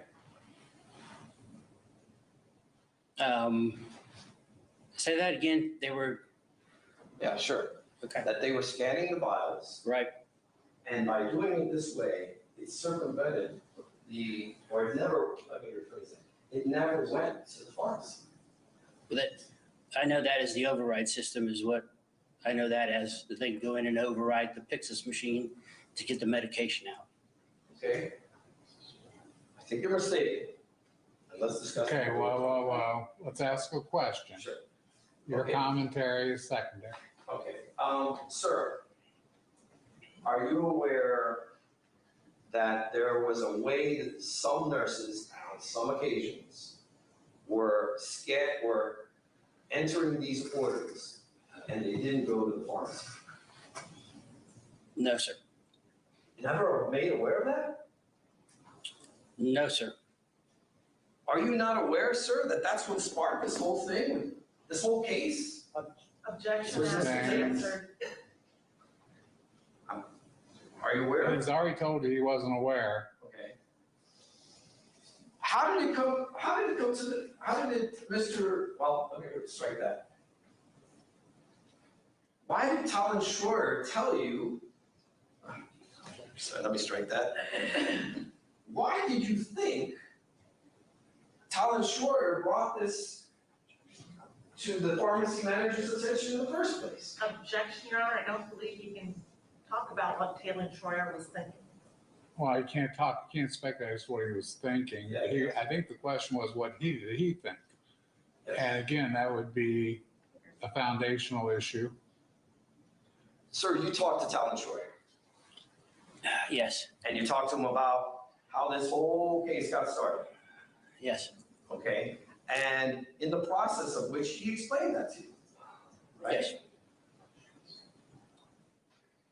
What did you think brought this to his attention? Objection speculative again. Sustained. The amount that was Okay. used. Your Honor, I believe it was. Sustained. He has to ask a new question. Yeah, Okay. I'm trying to think of a way to ask this question before it's totally Just give me a second. I know there's a way. He's telling me no. Detective. While you're investigating this case, you mentioned earlier that it's important for you to know how a case got started, right? Right. Are you saying that you don't know that this whole case started with a standing order? I know it first got started with, that was with Mr. Timmons, and that wasn't reported when we first had the meeting. It was just Walls and Penix. Right. But when you spoke to Mr. Talon Schroyer, he told you why you complained to Mr. Miles, his manager, right? Yeah, he thought it was an excessive Objection, dose. Your Honor, as to what he said. He's staying as to what he said. So, did he advise you, or did you become aware that that specific order never went to the pharmacy? No. Did you know that this was going on at Mount Carmel, sir?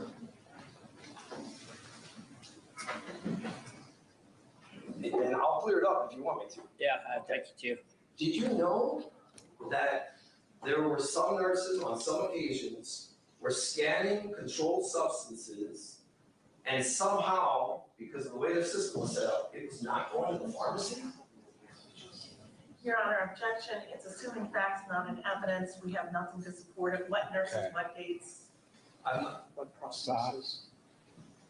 Okay, I'll permit the question. Do you understand the question? No. Okay.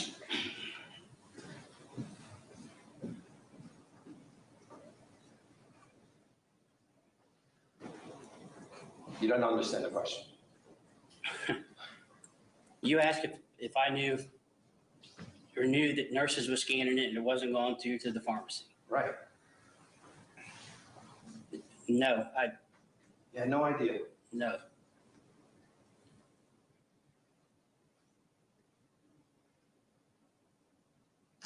Are It's there not looking good for the multiple cases here that never went to the pharmacy?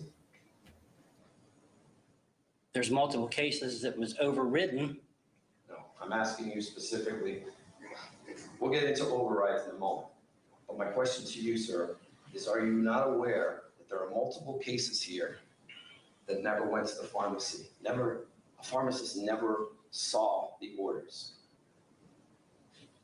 No.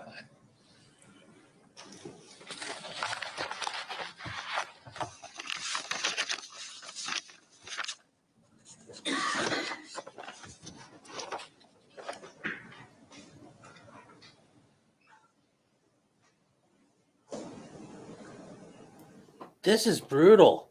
Do you know which Jesus. pharmacist approved Troy Allison's dose? No, not right off the top of my head, no. You want to check your notes? It wouldn't be in here. It's on the chart that we got. You say Troy Hollis? Troy Allison. Yes. Yes, Troy Allison.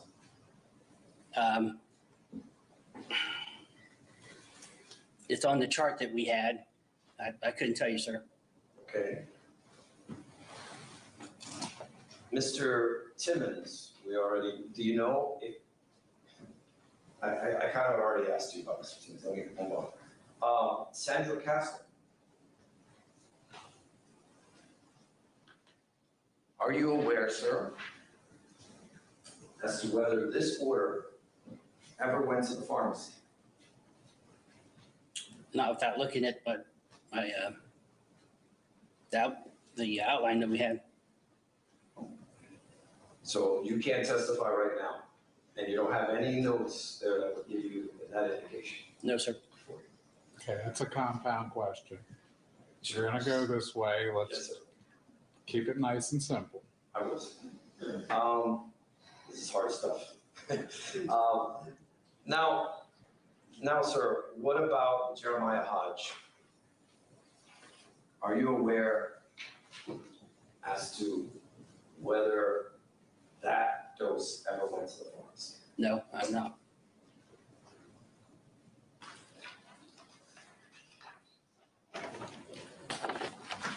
And it's your testimony that the fact that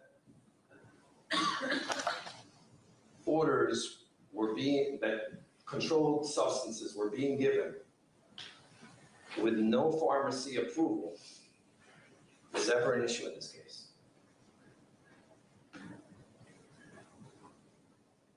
We looked into this from the override system. Okay? What you're talking about, to be honest with you, I don't know what you're talking about. I know the nurses scanned the medication in. It was never told to us that it bypassed completely the pharmacist. I mean, it was explained to us that they scan it, it goes to the pharmacist, they wait for approval. If they don't get the approval, then at sometimes the defendant would tell them, just go ahead and override the system and they'd get the medications out. Okay. Do you remember speaking to a Wesley Black? Yes. Okay. Mr. Black is a nurse, right? Correct. Okay. And he was involved in a couple of these cases, right? Walls and Penix, yes. Okay. Now, Walls is one there. Did he not, or do you recall whether he informed you that? Objection, hearsay. Did you learn? Use the I word. Sorry? Use the I word. Inform. Were you informed? You can't use that word. You just told me to use it. No, I said you used it. That's why she objected. Oh, okay. You become aware, sir, after speaking to Mr. Black, that the Miss Walls's case bypassed the pharmacy review. If you're asking me if it was overridden, then yes. No, that's not what I'm asking. I don't know then. Okay. Counsel.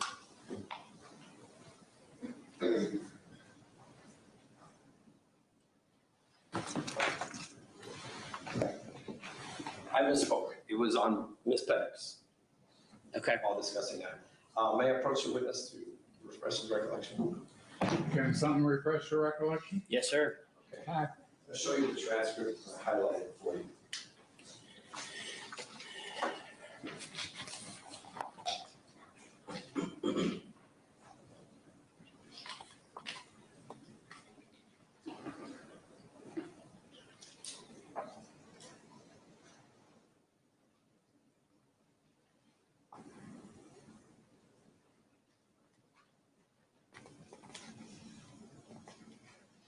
Okay.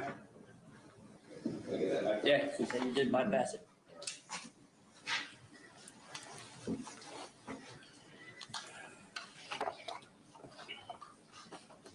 Does that refresh your recollection? Yes, sir. Okay. And that there were orders being entered that bypassed the pharmacy review, right? Yes. Okay. Now let's get into overrides. Okay, because I think there might be a little confusion. You're aware that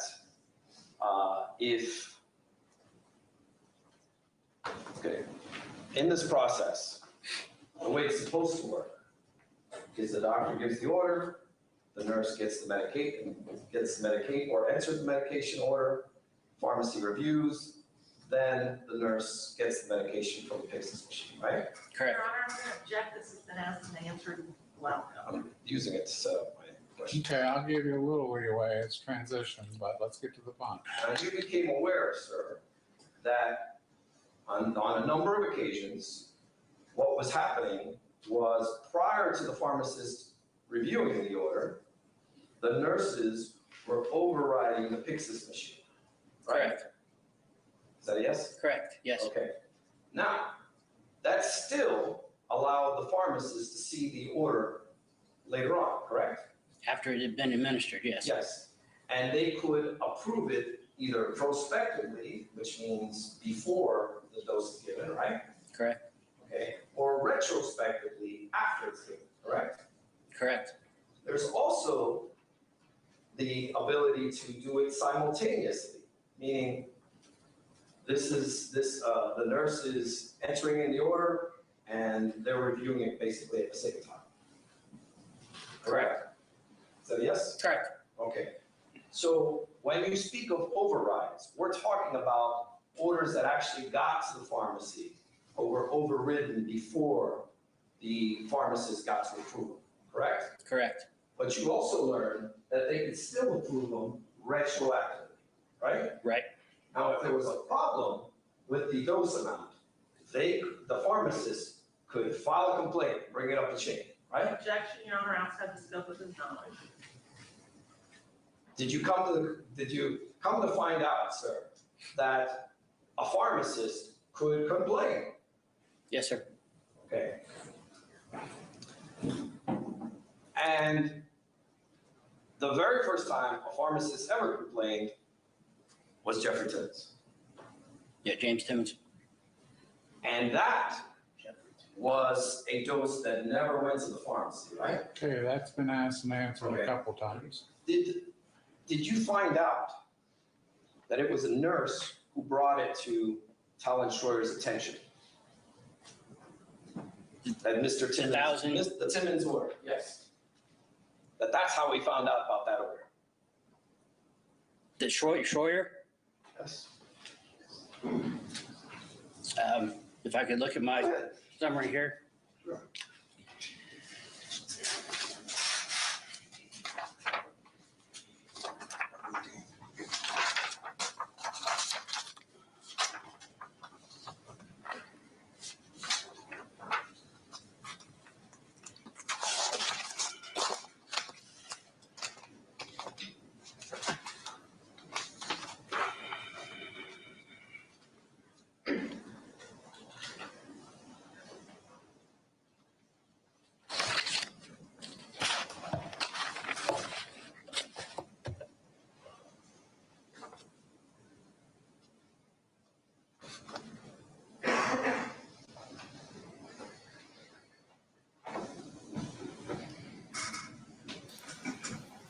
Like a kid studying for the bar on the steps of the convention center.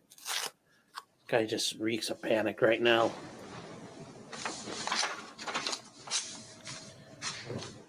It's too late, bro. It's time to take your test. Okay, and you're talking about the 1,000 micrograms, right? Yes, sir. Okay. And you say a nurse brought it to his attention? Correct. What are you referring to, if I can ask? What are you looking at? Summary number 11. Okay. And that's... Whoa. He was refreshing his memory. Let's not go off on another tangent until you get that part done. The document that you're using to refresh your recollection is basically your summary of what the interview was. Correct. Correct. All right. But you knew in anticipation for your testimony today that you have to review all these statements, not just the summary, right? Objection, asked and answered. Sir, did you review the whole statements of what your interviews were? Objection, asked and answered also. It has been sustained. Okay. Is the fact that a nurse brought it to... Stop for a second. Can you get done in the next 3 minutes? Probably not. Okay. Well, there's nothing wrong with that answer. Okay, but I have a promise I have to. I'm thanking goodness if we had flexibility. We're gonna stop for the day. Go ahead, have a seat, relax for a second. You can step off there. I have to talk to Jerry about something.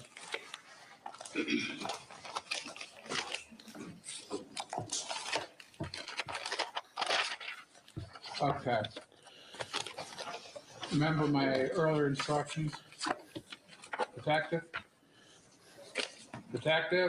remember my earlier instructions to you, they're still in force. Okay?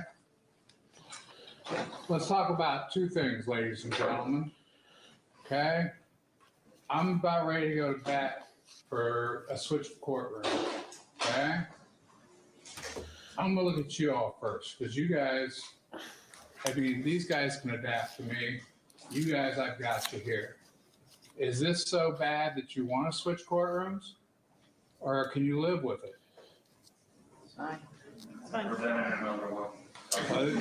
That makes sense to ask because, yeah. We the plexiglass up front, even though I got the structure. I mean, back row, talk to me. Fine.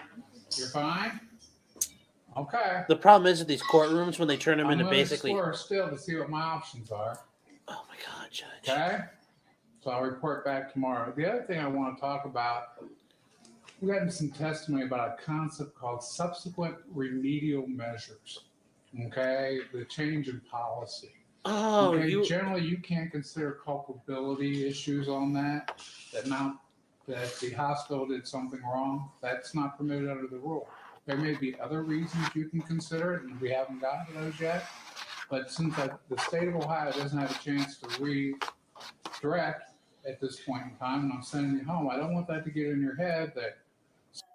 Okay, I'm just gonna turn him down for a second. For other purposes, and I'll go over that later. But so, as a culpable state of mind, no. Understood? Now that's a complex legal concept. I try to get it down.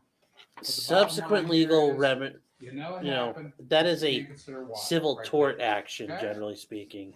Fair enough. It's like the example. Anything on the record on that? No, Your Honor, thank you. Well, you're not on the floor. No, Your Honor, thank you. No, sir. Okay. Okay, remember the admonitions. We're going to get started at 9 in the morning. No sleeping in, folks. Okay? I'm just kind of having my fun, and I brought you a cake, so it's all fair. That's totally fine. I appreciate it. Sorry, I just want to hear what he's going to say. If it's more babble. It's particularly important you don't start discussing it, okay? You guys got a long time before you get to that point, okay? With that, David. All right. You guys have a great evening and happy birthday. Okay, so here's where we are. The remedial measures, that's normally like in civil cases in tort. For example, if somebody fell off a deck at a restaurant and they broke their arm, and then the next day somebody hastily put up a railing there. Well, that's a remedial measure that might show some sense of liability. It doesn't work here in the criminal setting, but that's what they're talking about. God, this judge, we'll say. But yeah, that was a very, very rough day for the state. That is a very rough way to start out. I mean, they had him barely talk. And I didn't think there was going to be a lot there because there's got to be multiple detectives involved. But if this guy's the lead and Jose Baez just lit him up, whew. Second floor. I don't know how good his. Now, for the people in the audience, that means less of you will be in the room. Does that mean how good his how good things were? Now, the other thing it sounds like it's going to happen tomorrow is because that room looks like an absolute ice rink because of all the COVID protections. It is hard to hear. I've been in courtrooms like that. In fact, I may be in one coming up in about 3 weeks. You can't hear for shit in those courtrooms. Even with all the microphones going, the acoustics are still awful. So the judge sounds like he's going to try to find another courtroom. I think he's getting pissed off and upset with how things are going. And, can only imagine how bad it is for the jurors. So there might be a change for tomorrow. And I will say, even though I had a case set for today and tomorrow, I ended up this afternoon scheduling things in. So I will not be available tomorrow. Sorry, guys. But other than that, that's kind of where we are. This is, hope the rest of these witnesses are better because if this is what they did, this is not good. I mean, gosh, this is junk. Okay, Lori, I'll take a look at that. I appreciate it. So, yeah, you guys heard me the whole time listening to that. This was just rough. This wasn't very good. And, Jose did a great job at redirecting, getting things going, and hitting the state where it matters. This is going to be a long trial, guys. So I may have, let me see here. I am in court tomorrow and Thursday, but I believe I'm available on Friday, which is good news because we can end the week on a stream. Yeah, so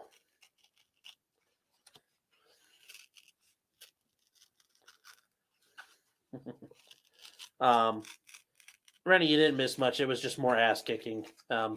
Not like this detective. I don't know if he doesn't prepare well or he doesn't testify well, but this was just rough. Whew. I mean, I mean, imagine getting, as Matthew might say, he got bollocked pretty good on, national TV. So, we shall see. So that's really it for today, guys. It looks like, well, there you are, Matthew. Still hanging around. Glad you're there. Well, Lori, I'll have a drink for you. This is iced tea, and the bourbon's actually pretty good. Normally I use grape, but this will do.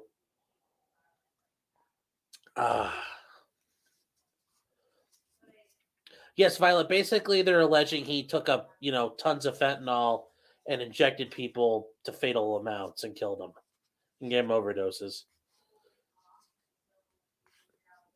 Yeah, like grape drink, like Crystal Light grape. You mix that with some whiskey. Oh, it's perfect. Can drink that all day long. That's why I'm going slow on this stuff. I still got to make it to the end of the night.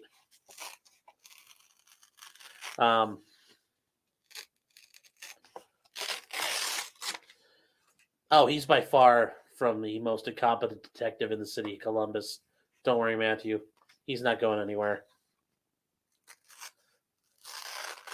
And I will say, he is, as they quickly call themselves, the murder police. Columbus's murder police aren't too bad. Their homicide unit's pretty good. Yeah, we'll be doing another live Q&A on Thursday night and probably trying to recap some of this. Yeah, like I said, guys, this is, when it goes to the Curtis Reeves case, I think he's innocent. I think he's not guilty. I think he acted in self-defense. I think it's just an exercise in futility by the state at this point after that video came in of looks like, him being swung on by Chad. So, there's not a lot there. Probably cover the Arbery's. If Brett Hankinson gets going, we could talk about that one. I can't imagine that's going to be a very long trial, though, because he shot into the building. Like, there's only so many witnesses. So, but we shall see what's there to cover. And if you guys ever have anything you want to throw down in there, let me know, and we can talk about it. It might actually fit in there at the time. So, if you guys have sent me stuff, I really appreciate it. And yeah, let me see here. So, Lori, you said you sent stuff. Let me see. Can you have anyone set up the stream for you so you can keep your viewers? I thought about that, but I didn't know how much you guys liked that the one time I did it. I will say, I think using StreamYard is a lot better than Streamlabs as far as staying connected. So that might be part of the issue as well. Jeez, what was I trying to look up? God, I'm already losing my mind. Jeez, what was I? Oh, my email. That's what I was looking up.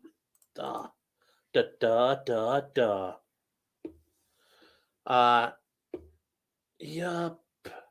Yep, Critter, I got your email about, and yes, Lori, I got yours as well. I will take a look at this, maybe sometime tonight. And then I'll email you back about what we can do about it, or what we can set up. Little Miss, I might set it up. I don't know.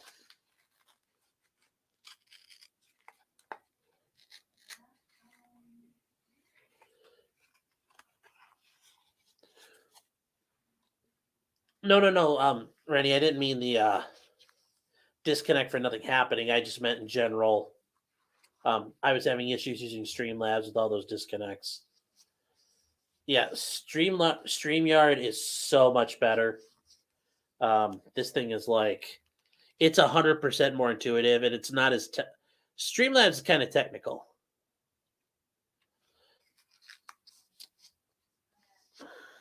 Yeah, Lemis, I think I'll try to figure something out for that. I don't know if there's a way I could remotely pop in once in a while. I don't know. I'll come up with something. But yeah, I'll try it again tomorrow.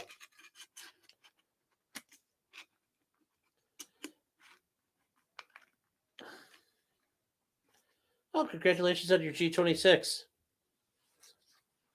Get some gold dots for that. Or some HSTs.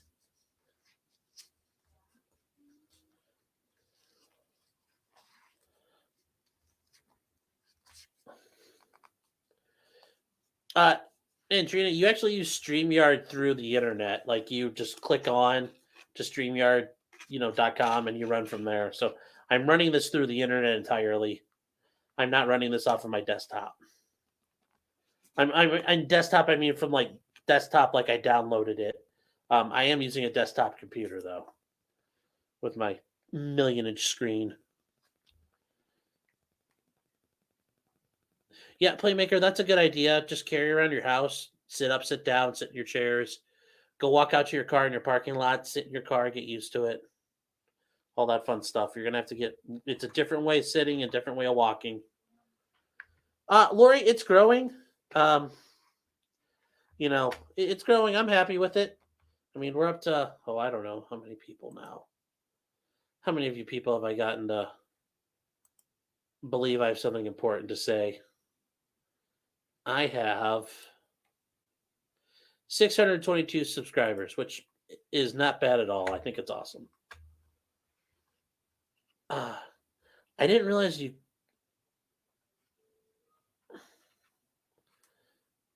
realize he had gotten one, but I hadn't watched.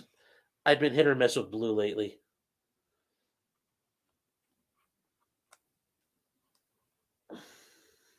Yes, 377 till the 1K celebration. Yes.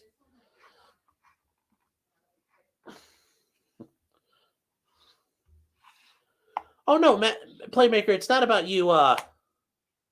It's not about you being safe. It's just you're gonna have to get used to wearing that thing around. Like you're gonna have to figure out, like, can I wear it on this belt? Can I wear it with this shirt? If I sit down and I sit down in a certain way, is it gonna hurt me or pinch me? That's all we were trying to point out.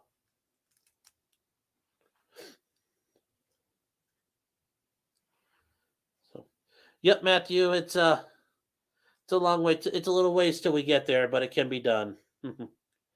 At some point, I'll get there.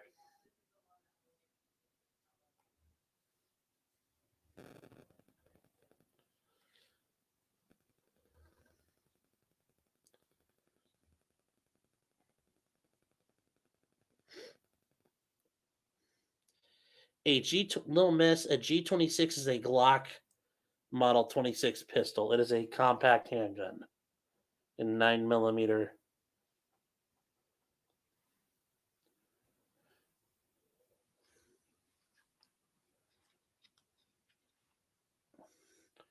Also, Playmaker, I would highly recommend you invest in a quality belt, either one that's got hard canvas or hard leather that's a little more substantial than probably what you normally use.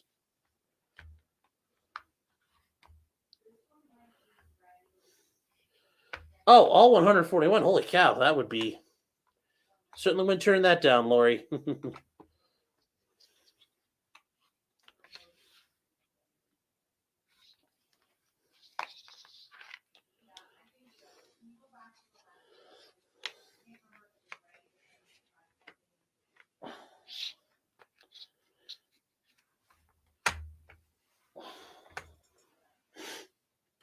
Well, Matthew, the only way you can avoid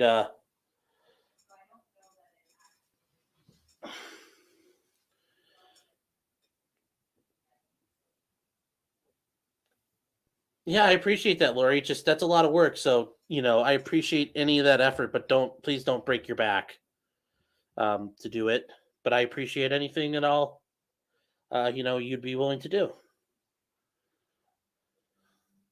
I'll try to figure something out here. See what I can do about just running a stream, on autopilot.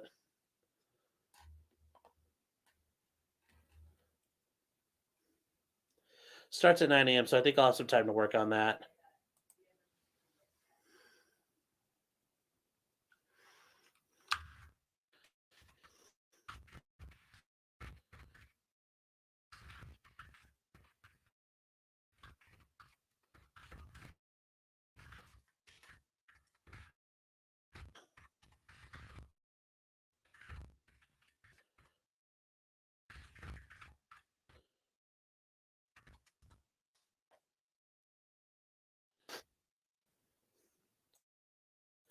Oh, so. Well, guys, I mean, that's it for today. It was a little, oh, you can't advertise on law crime. Gotta go stealth. Jeez. Don't get yourself kicked off pages that you like to go to or go to before.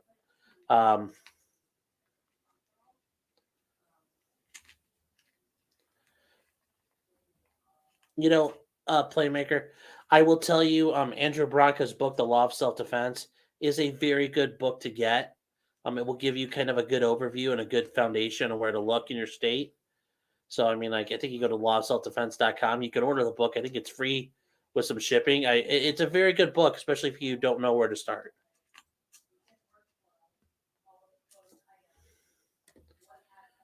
Yeah, it's free with shipping, and I think it's a very he does a very good job laying it out for people. So I would highly recommend it.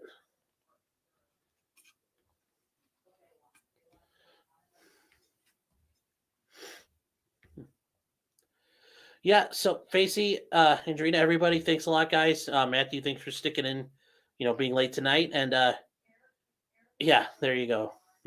You guys have a great night. Take care.